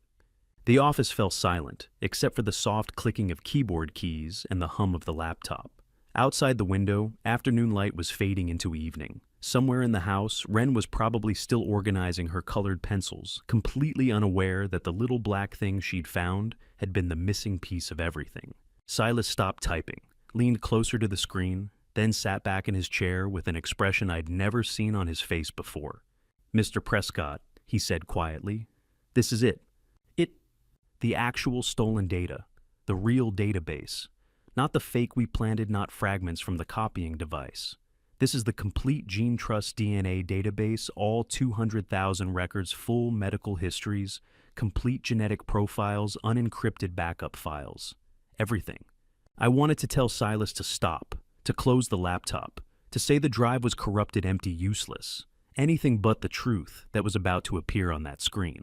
"You're certain?" "I'm looking at it right now. File timestamps show it was compiled in early January, right before your alarm went off. This is what Bryce was supposed to deliver to Genome Corp International, the $2.5 million product he'd already taken a deposit for. And he lost it, I said, understanding finally. That's why he broke in. That's why he took the fake drive from my basement. He'd already stolen the real data, compiled it onto this USB, and then lost it. Lost it in his own jacket pocket, Silas confirmed, where your 12-year-old granddaughter found it looking for candy. I sat down heavily in my office chair, the full weight of the discovery settling over me. Bryce had successfully stolen GeneTrust's complete database, had it ready to deliver, and then misplaced it in his own clothing, so desperate to find it that he'd broken into my house looking for any backup copy he could deliver instead. My granddaughter had been carrying the crown jewels of genetic data in her crayon box, thinking it was a robot toy. At the fake drive we gave him, I said, he's been trying to decrypt that for weeks, getting more desperate, making more mistakes. And the whole time, the real data was in your house, Silas finished, in a box of colored pencils. I thought of Wren reaching past that USB drive every time she drew, every time she painted. The innocent randomness of a child deciding to keep something shiny she'd found. The cosmic joke of Bryce's most successful theft, being undone by a 12-year-old looking for mints. What do we do with it? I asked. Document everything, Silas said. Chain of custody forensic analysis proof that this is the actual stolen database. Then we hand it to the FBI as evidence. Along with the paintings, the financial records, the surveillance footage, the fake drive tracking data, we give them everything. My 12-year-old granddaughter had been carrying the evidence that would destroy her father in a box of colored pencils. The evidence that my granddaughter had been carrying in her crayon box was about to become the FBI's problem. Conrad Bentley's badge reflected the overhead light as I slid the USB drive across his desk. FBI Special Agent mid-40s Biomedical Crimes Unit Adrienne had said he'd spent 20 years tracking corporate data theft and knew exactly how to build airtight federal cases. This is everything, Conrad asked, examining the USB with gloved hands. 200,000 DNA records. Desmond confirmed from his seat beside me. Complete genetic profiles, medical histories, everything. Plus, active GPS tracking on the decoy hard drive he stole from Mr. Prescott's basement. I'd brought the complete package to Adrienne's conference room that afternoon. The USB from Wren's crayon box, the fake hard drive still pinging location data every time Bryce tried to access it.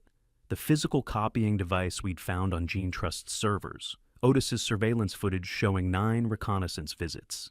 Bank statements documenting payments from Genome Corp International. Emma's testimony about Saskia's basement photographs. Breyer's account of the terrified phone call. Wren's 17 paintings. Everything. Conrad spread the evidence across the conference table like pieces of a puzzle that had finally come together. Account transfers totaling $340,000 from a Singapore shell company. Unauthorized server access logs spanning 11 months. Physical espionage hardware. Attempted sale of protected medical data to foreign entity. He looked up at me. Mr. Prescott, this is one of the most complete cases of biomedical corporate espionage I've seen in 2 decades. Can you prosecute? I asked. We can prosecute, Conrad said. Federal charges, multiple counts, consecutive sentencing. But we'll need 48 hours to position surveillance properly. Don't approach him. Don't confront him. Let us build the operational framework. Understood, I said. Adrienne pulled out another folder. There's something else you should know about Saskia Townsend. Her involvement is already documented, I said. Not her involvement, her motivation. Adrienne opened the folder to reveal old employment records termination as documents, police reports from 2004. Saskia's mother, Sandra Townsend, worked at GeneTrust for 3 years. You fired her in June 2004. I remember, I said. She was selling client files to a competitor. We found evidence filed, a police report terminated her immediately. As Sandra Townsend sold 300 client files for $8,000, Adrienne said quietly. The evidence was ironclad email records, financial transactions testimony from the competitor who bought the information. She was caught fired and the case was settled to avoid criminal prosecution on condition she leave the biotech industry entirely. So what's the issue? And Saskia doesn't know that, Adrienne said. Based on everything we've uncovered, Saskia believes her mother was wrongfully terminated, that you destroyed an innocent woman out of paranoia or corporate politics. I stared at the police report from 20 years ago, at Sandra Townsend's name on the termination paperwork. Sandra told her daughter she was wronged. Apparently, yes. Saskia's been carrying that story her entire adult life, that you ruined her mother for no reason, that Gene Trust owed her family a debt. It's why she was so willing to help Bryce. In her mind, she wasn't stealing. She was taking back what should have been hers. 20 years of resentment built on a story that never happened. Does that change the charges against her? I asked. No, Conrad said. Intent matters in sentencing, but not in guilt. She still participated in corporate espionage, still helped map your security, still facilitated the attempted theft. But it adds a layer of... He paused, searching for the right word. Tragedy. She's not just a criminal. She's someone who was lied to and weaponized. I fired a thief, I said quietly. Saskia thinks I destroyed an innocent woman. She probably always will, Adrian said. Even if we show her the evidence, even if we prove Sandra lied, people don't easily let go of stories they've believed their whole lives. I left Adrian's office with Conrad's instructions echoing in my mind. 48 hours. Don't approach. Let them build the case. But I had one more piece of theater to perform. 2 days later, I staged the fall. Corinne and I had choreographed it carefully. Late afternoon bathroom, a stumble against the sink that left a real bruise on my hip, and a convincing limp I didn't have to fake. Corinne's panicked call to Alara, voice shaking with genuine fear, because even though she knew it was staged, seeing me actually fall had terrified her. Ilara, your father fell, Corinne said into the phone, her voice tight. He's okay, but I think we need to talk about what happens next. He wants to see everyone, you, Bryce Wren, a family meeting. I could hear Alara's concerned response through the speaker, asking if we should call an ambulance if I needed to go to the hospital. No hospital, Corinne said. But he's been asking for the whole family. Tell her I want everyone there, I whispered from my chair loud enough for Alara to hear. I'm afraid he doesn't have much time, Corinne added, her voice breaking. He just keeps saying he wants everyone together one more time. How many times can you betray someone who still calls you family? Through the phone, I heard Bryce's voice in the background, muffled at first, then clearer, as he apparently took the phone from Alara. Corinne, it's Bryce. When do you want us there? This weekend, Corinne said. Saturday afternoon. We'll be there, Bryce said. His voice carried something I recognized now, barely contained satisfaction disguised as concern. Tell him not to worry. We'll make sure everything is taken care of. After Corinne ended the call, we sat in silence. He sounded eager, she said quietly. He thinks this is it, I said. The accelerated timeline he's been hoping for. Elderly father, declining rapidly, calling family together for final arrangements. In his mind, I'm about to either sign those guardianship papers or die and trigger the inheritance process.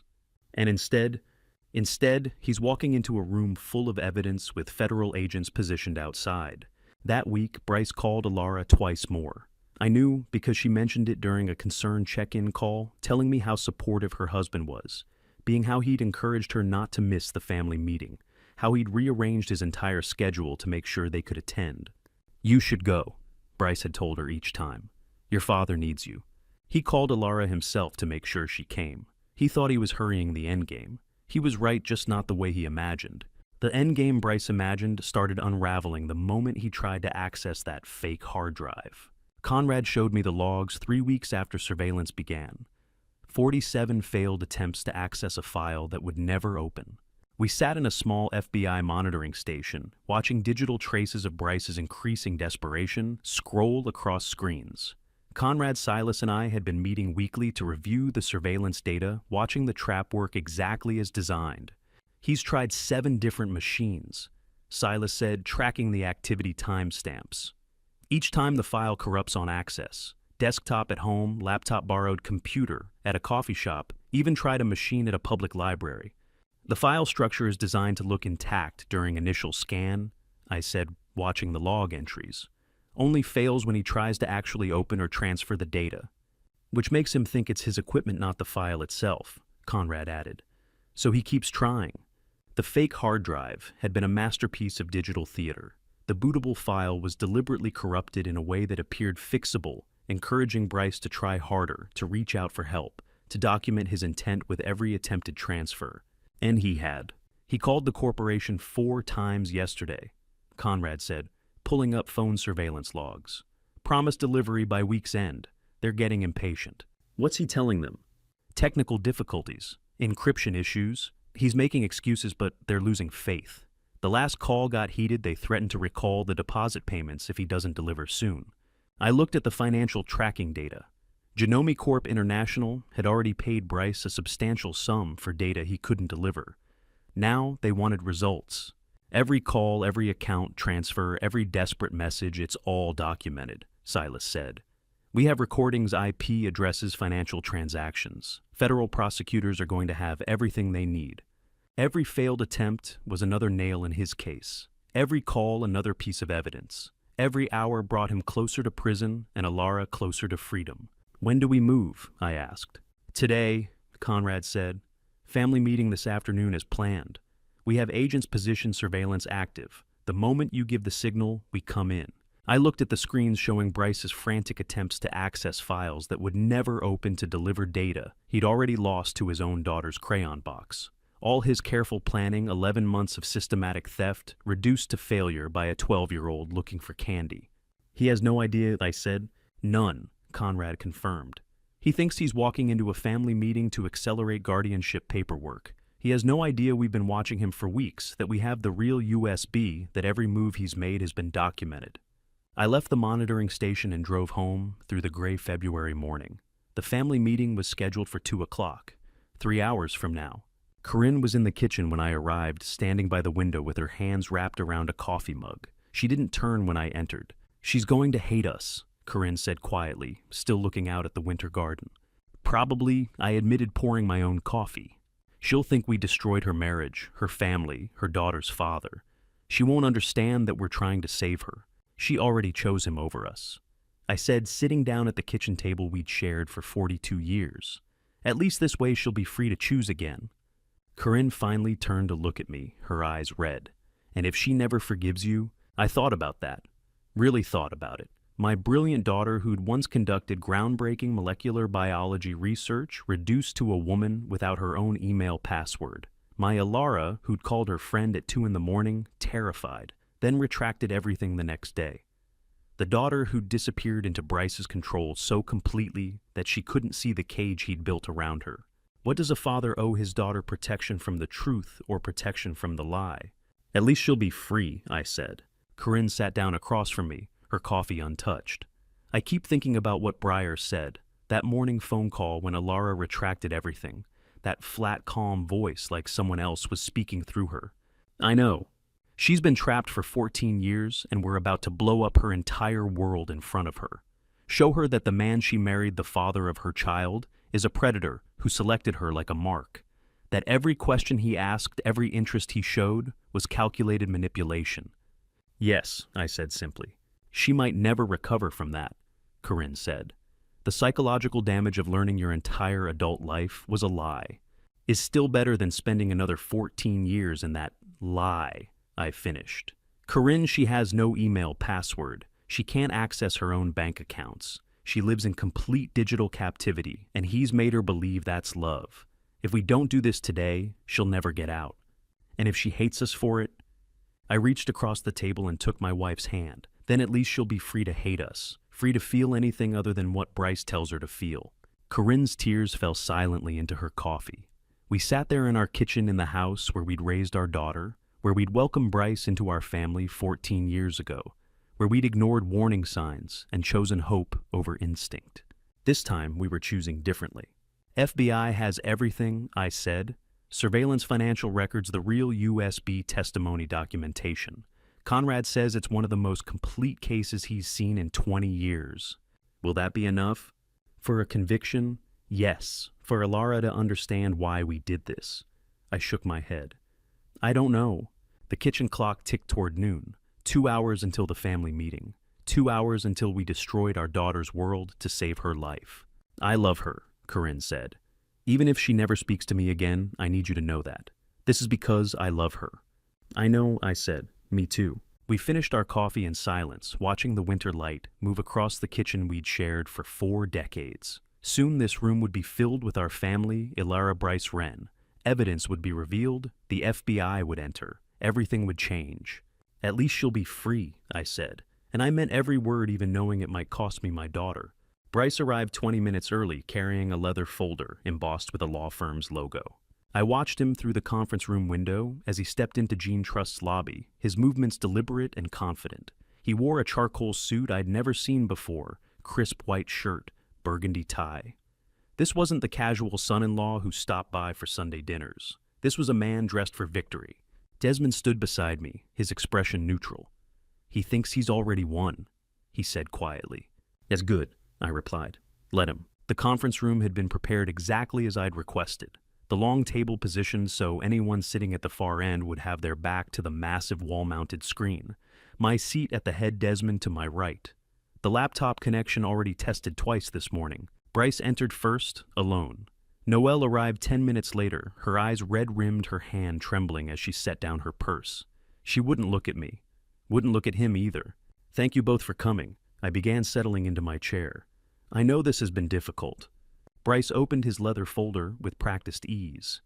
"Leland, I want you to know that Noelle and I have agonized over this decision."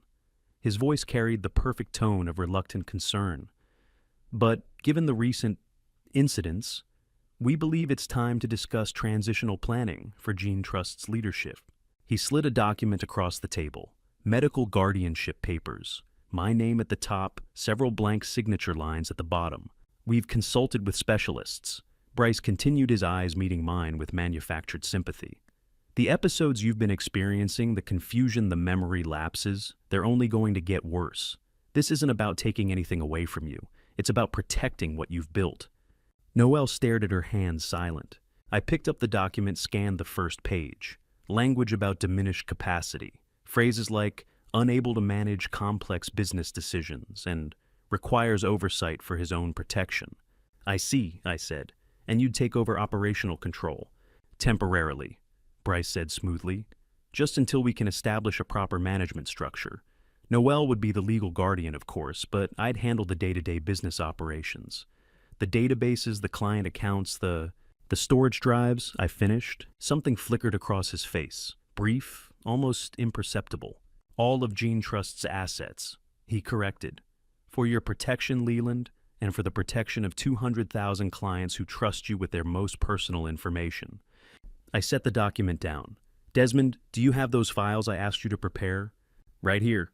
Desmond opened his own folder, but didn't remove anything yet.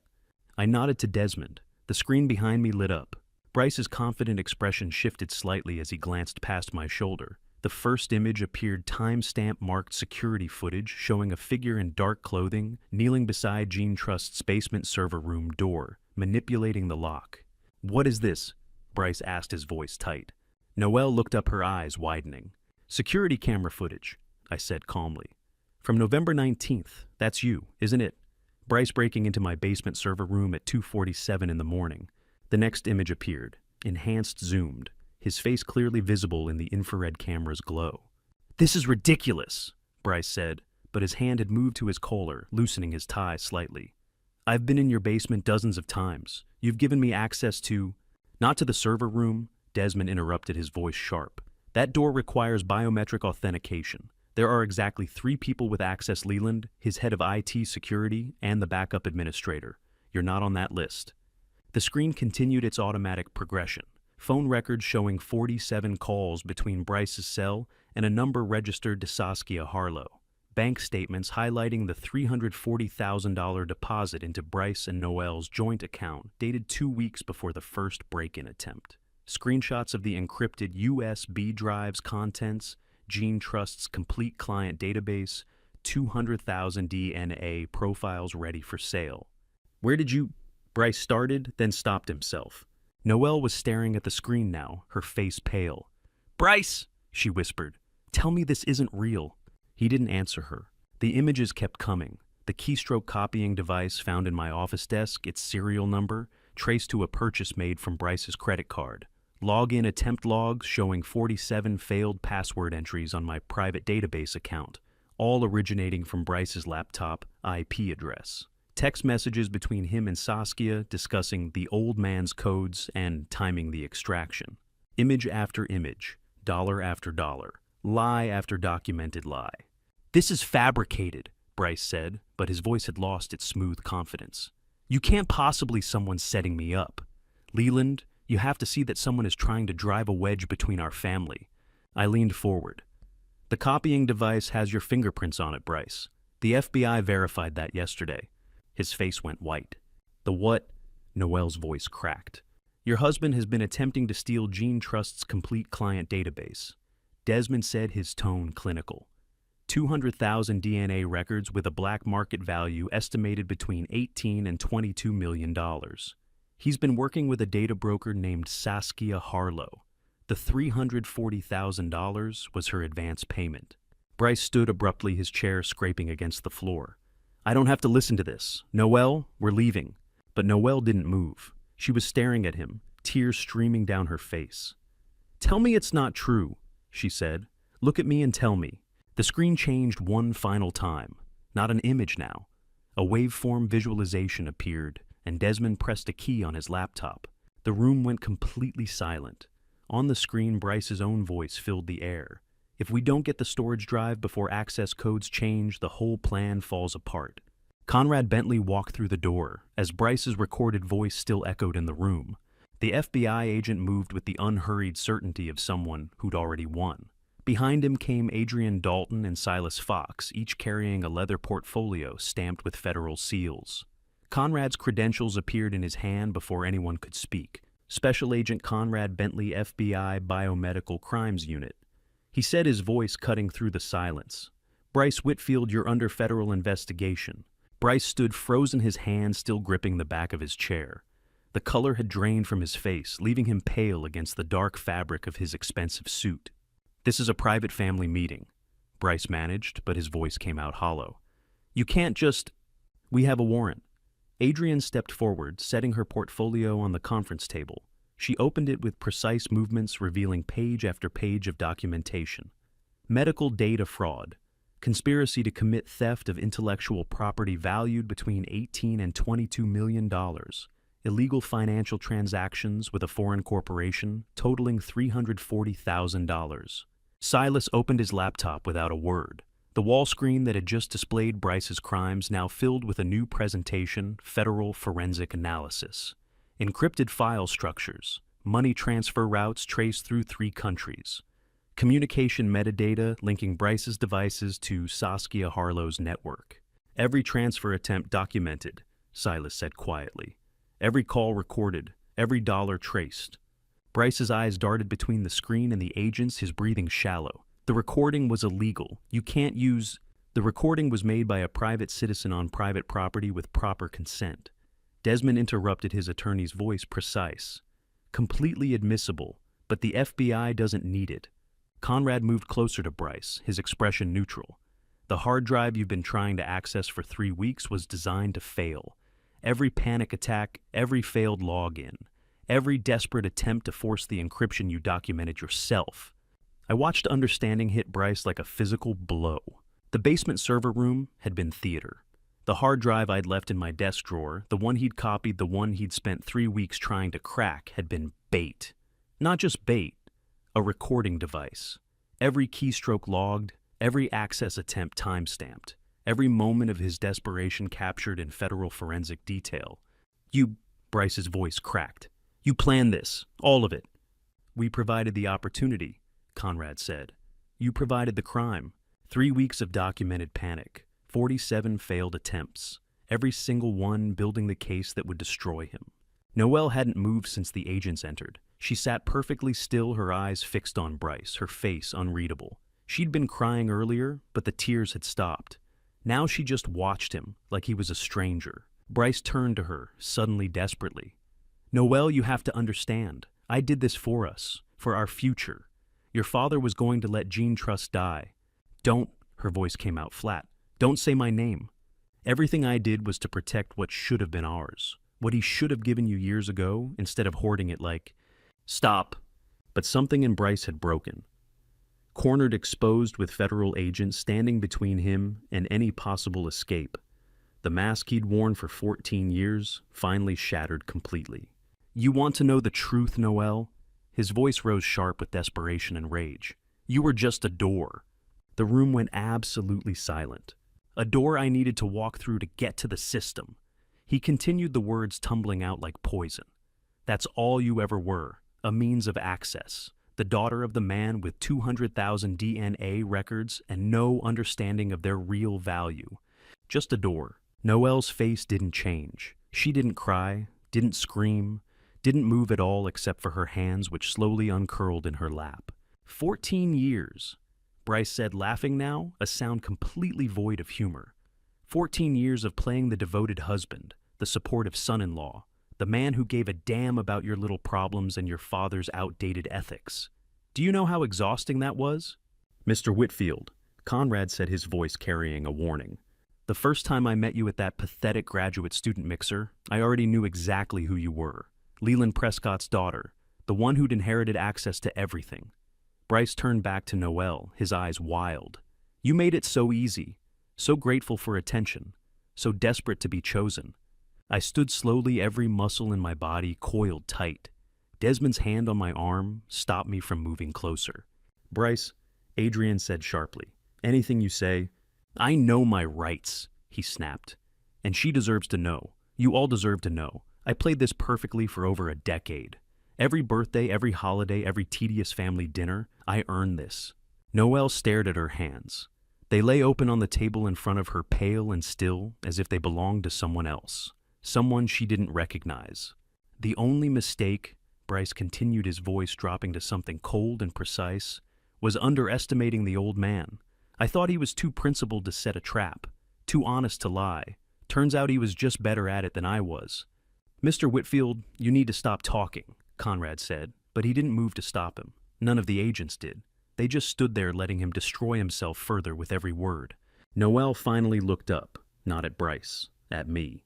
Her eyes held something I'd never seen there before. Not anger, not grief. Something hollower than either. The look of someone trying to remember who they'd been before they learned their entire life had been a performance staged by someone else. "Dad," she whispered, "did you know about the door?" I shook my head. "Not until 3 weeks ago. 14 years. She said so quietly I almost didn't hear it. I was a door for 14 years. She didn't cry. She just looked at her hands as if trying to remember who she had been before she became someone's door. Desmond's phone buzzed as Conrad was reading Bryce his rights.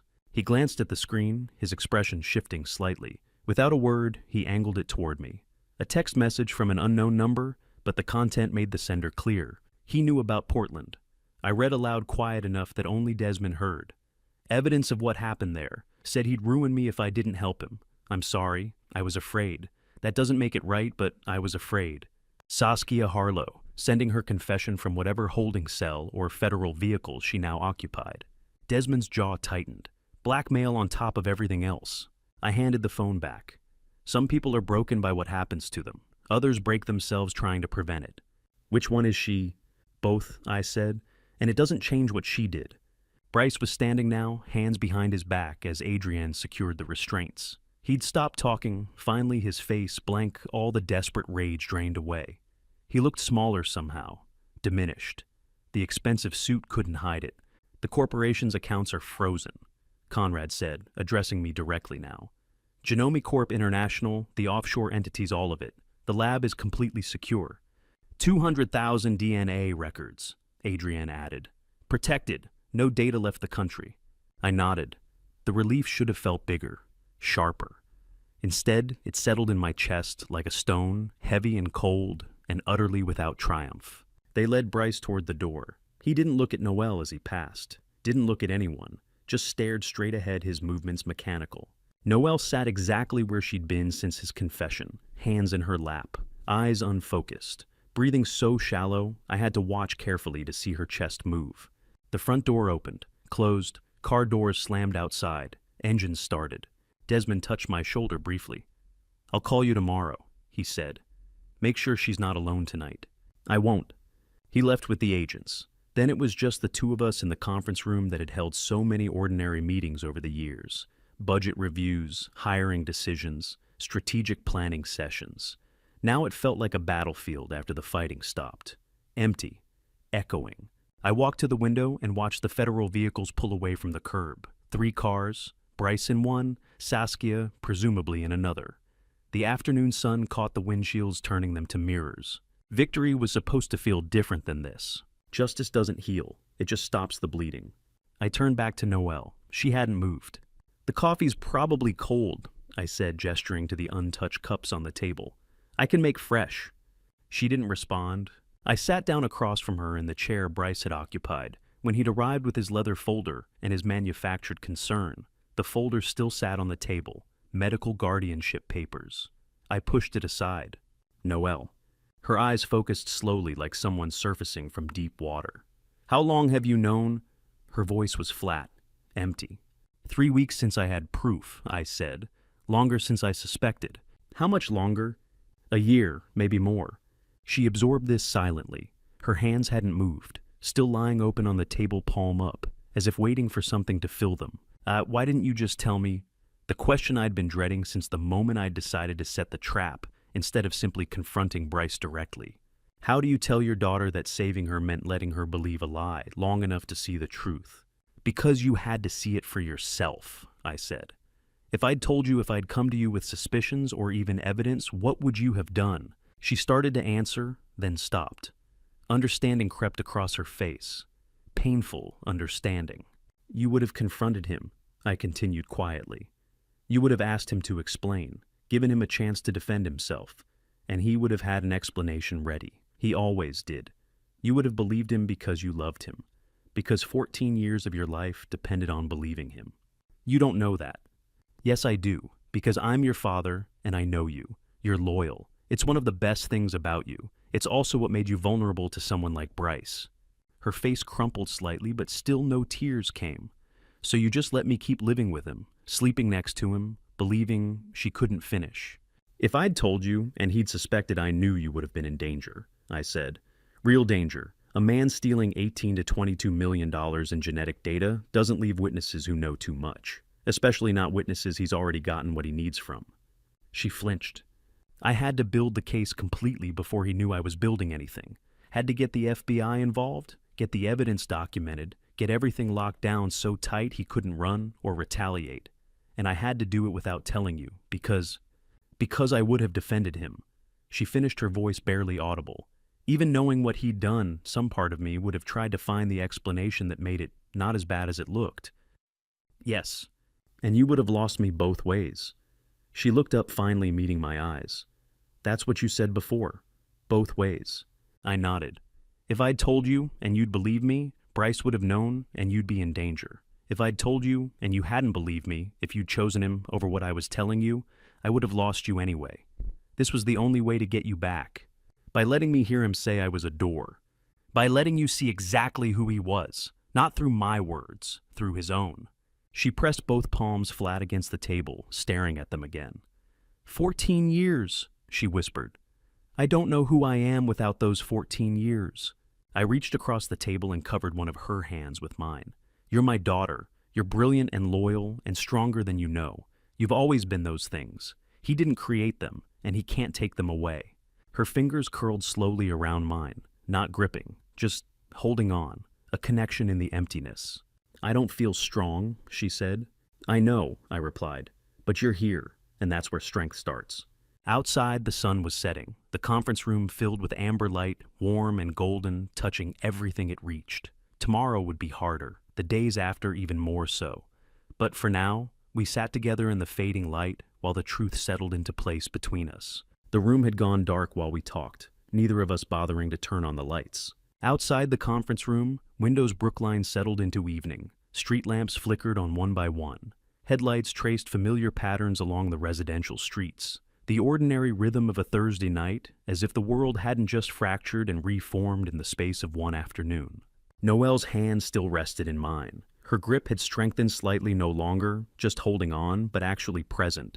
"Tell me the rest," she said quietly. "All of it, from the beginning." So I did.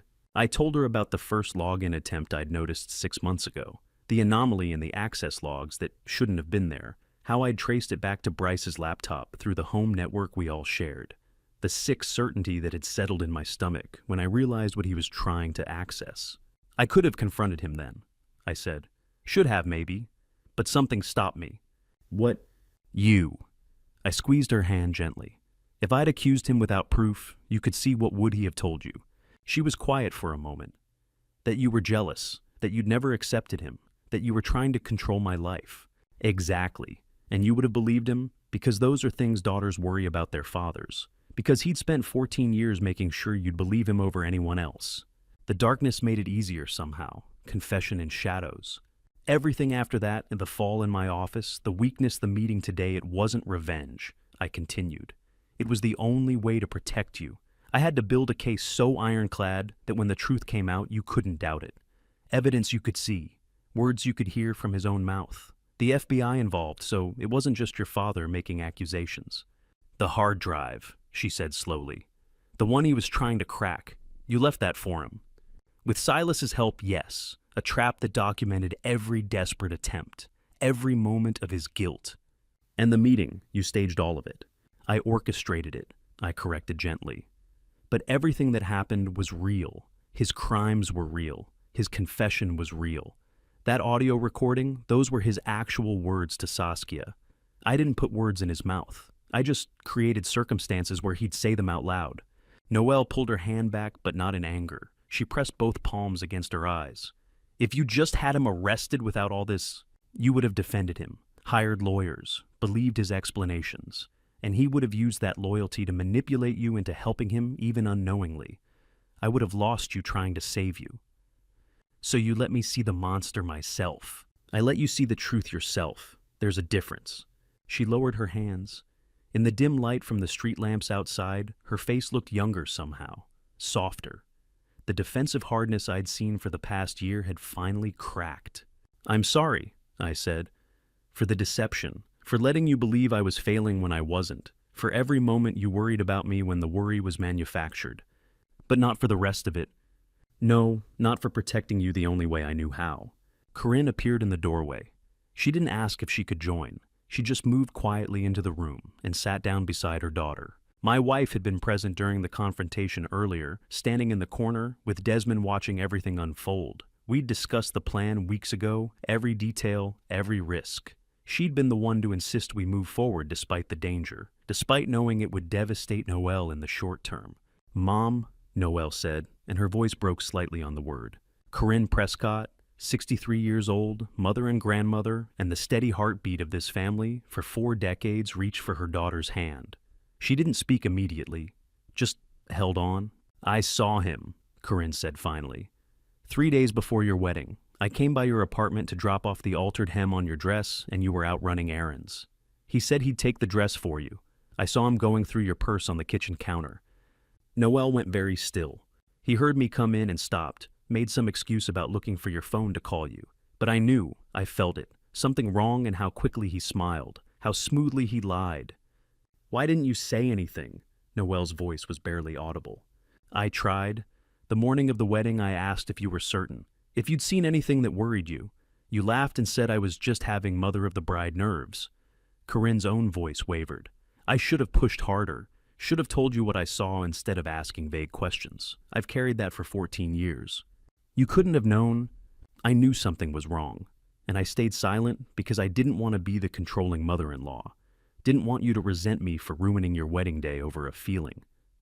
14 years of holding everything in. 14 years of not being allowed to break. You tried to protect me, Noelle whispered.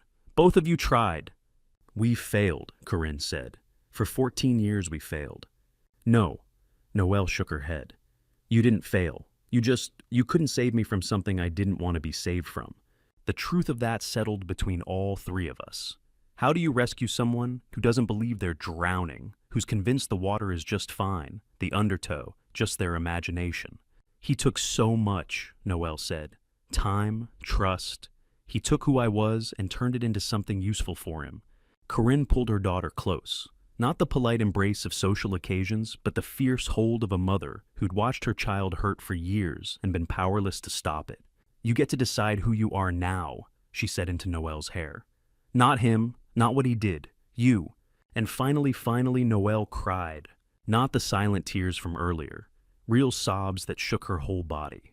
14 years of grief and rage and betrayal pouring out in the darkness of the conference room that had hosted so many careful, controlled meetings. She leaned into her mother and cried for a very long time, and for the first time in 14 years, she didn't stop herself.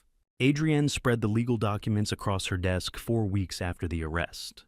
The afternoon sun slanted through the windows of her Boston office, illuminating neat rows of case files and legal precedents. Everything in Adrienne Dalton's world existed in careful order: crimes, documented charges, filed, justice methodically pursued. 12 to 15 years, federal prison. She said, her finger tracing down the sentencing recommendation. Multiple counts, consecutive sentencing. Medical data fraud, conspiracy to commit theft of intellectual property, illegal financial transactions with a foreign entity. I sat across from her, Desmond to my right. The relief should have felt larger. Instead, it settled quietly like dust after a long storm. Genome Corp International, Desmond asked. Under federal investigation, accounts frozen permanently. The organization's essentially been dismantled. Adrienne flipped to another document. Saskia Harlow accepted a plea agreement, 8 years full cooperation. Her testimony about the blackmail will be part of Bryce's trial. And Noel, I asked. Adrienne's expression softened slightly. The marital assets are protected. Everything's been legally structured to ensure she paused, glancing at her notes. She won't lose anything. The house, the accounts, everything Bryce claimed was joint property. It's all secured for her. I hadn't realized how tightly I'd been holding that worry until it released. Bryce had taken 14 years from my daughter. He wouldn't take her financial security too. Gene Trust, I asked. Completely secure. New systems, new protocols, comprehensive security upgrade. Adrienne smiled faintly. Conrad's team did a full vulnerability assessment. 200,000 DNA records, all protected. Better than they were before, actually. Desmond leaned back in his chair. So it's over. The criminal case moves forward, but yes, the threat is contained. The damage is stopped. Adrienne closed the file folder with a quiet finality. You protected what needed protecting, Leland. I thought about Noelle, who'd spent the past month staying in her old bedroom at our house, who moved through the days quietly, like someone relearning how to inhabit her own life, who'd filed for divorce 2 days after Bryce's arrest, and hadn't mentioned his name since. Not everything I said, not soon enough. You can't save people from choices they're determined to make, Adrienne replied. You can only be there when they're ready to choose differently. We left her office with folders full of documentation, legal closure in paper form, justice served measured in years, and frozen accounts and federal charges. It still felt incomplete. A month later, Noelle appeared at the door, carrying something I hadn't seen in 14 years.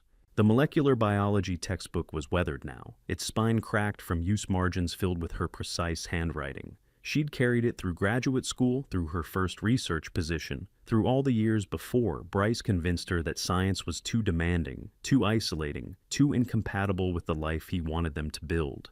I kept it, she said, standing in our front hallway. I don't know why. I packed it away when we moved into the house he chose, put it in a box in the basement. Found it yesterday.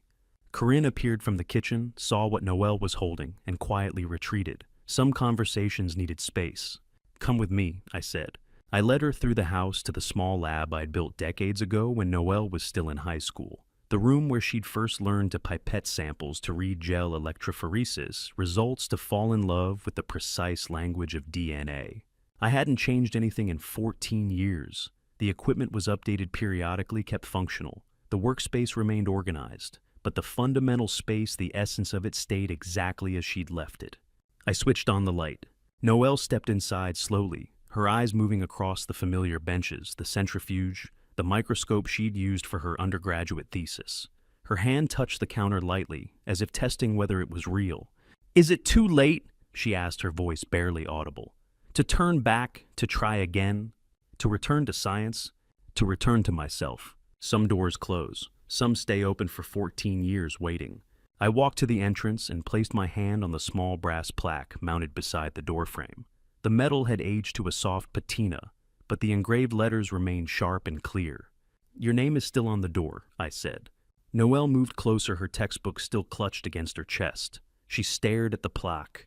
Dr. Noelle Prescott, molecular biologist. her maiden name, her identity from before Bryce, before the 14 years that had rewritten everything she thought she knew about herself.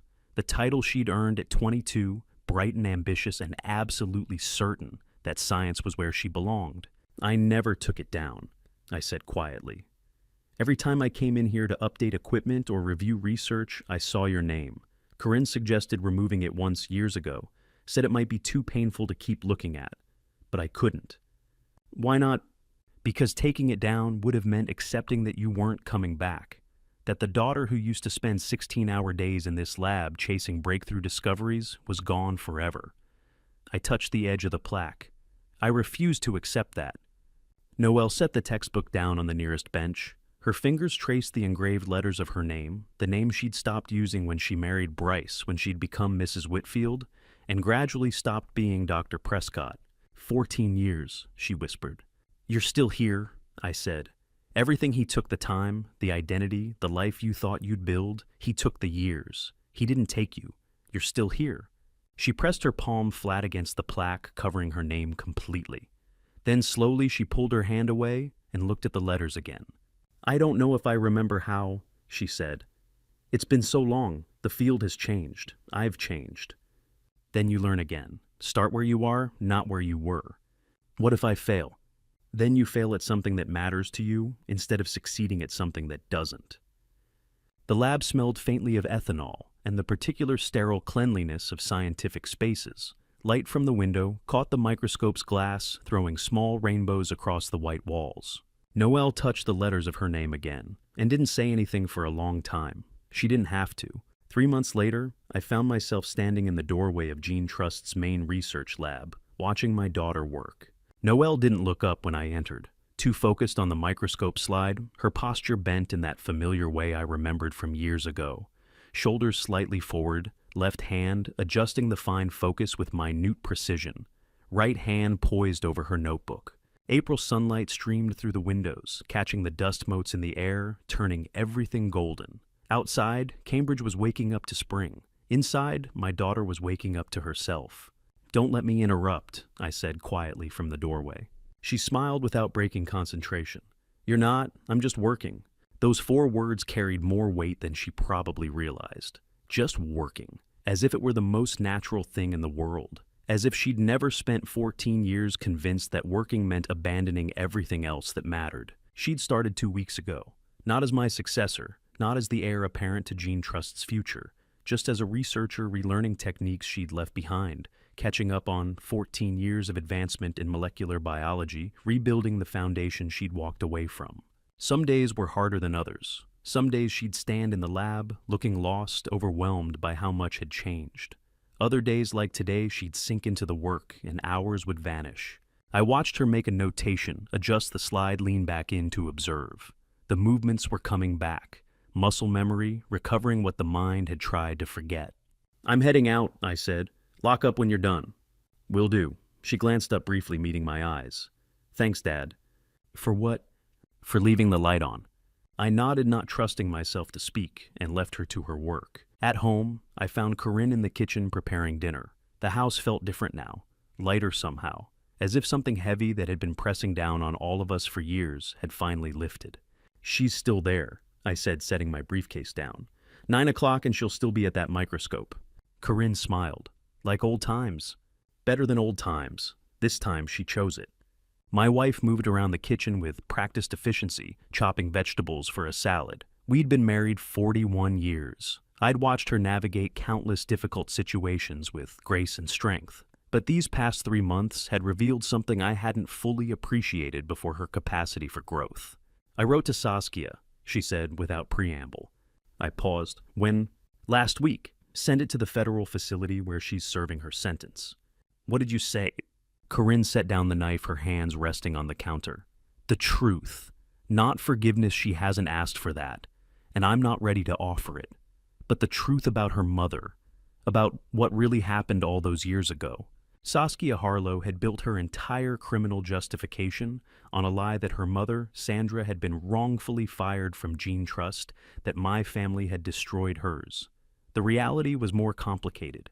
Sandra had been terminated for repeatedly violating patient confidentiality protocols. We'd kept the details private to protect her reputation. She deserves to know, Corinne continued. The real story, not the version she's been carrying, if she wants it. Have you heard back? Not yet. Maybe I won't. But after 14 years of staying silent to keep peace, I'm learning when to speak. 14 years she'd been gone. 1 month she'd been back. The math didn't matter anymore.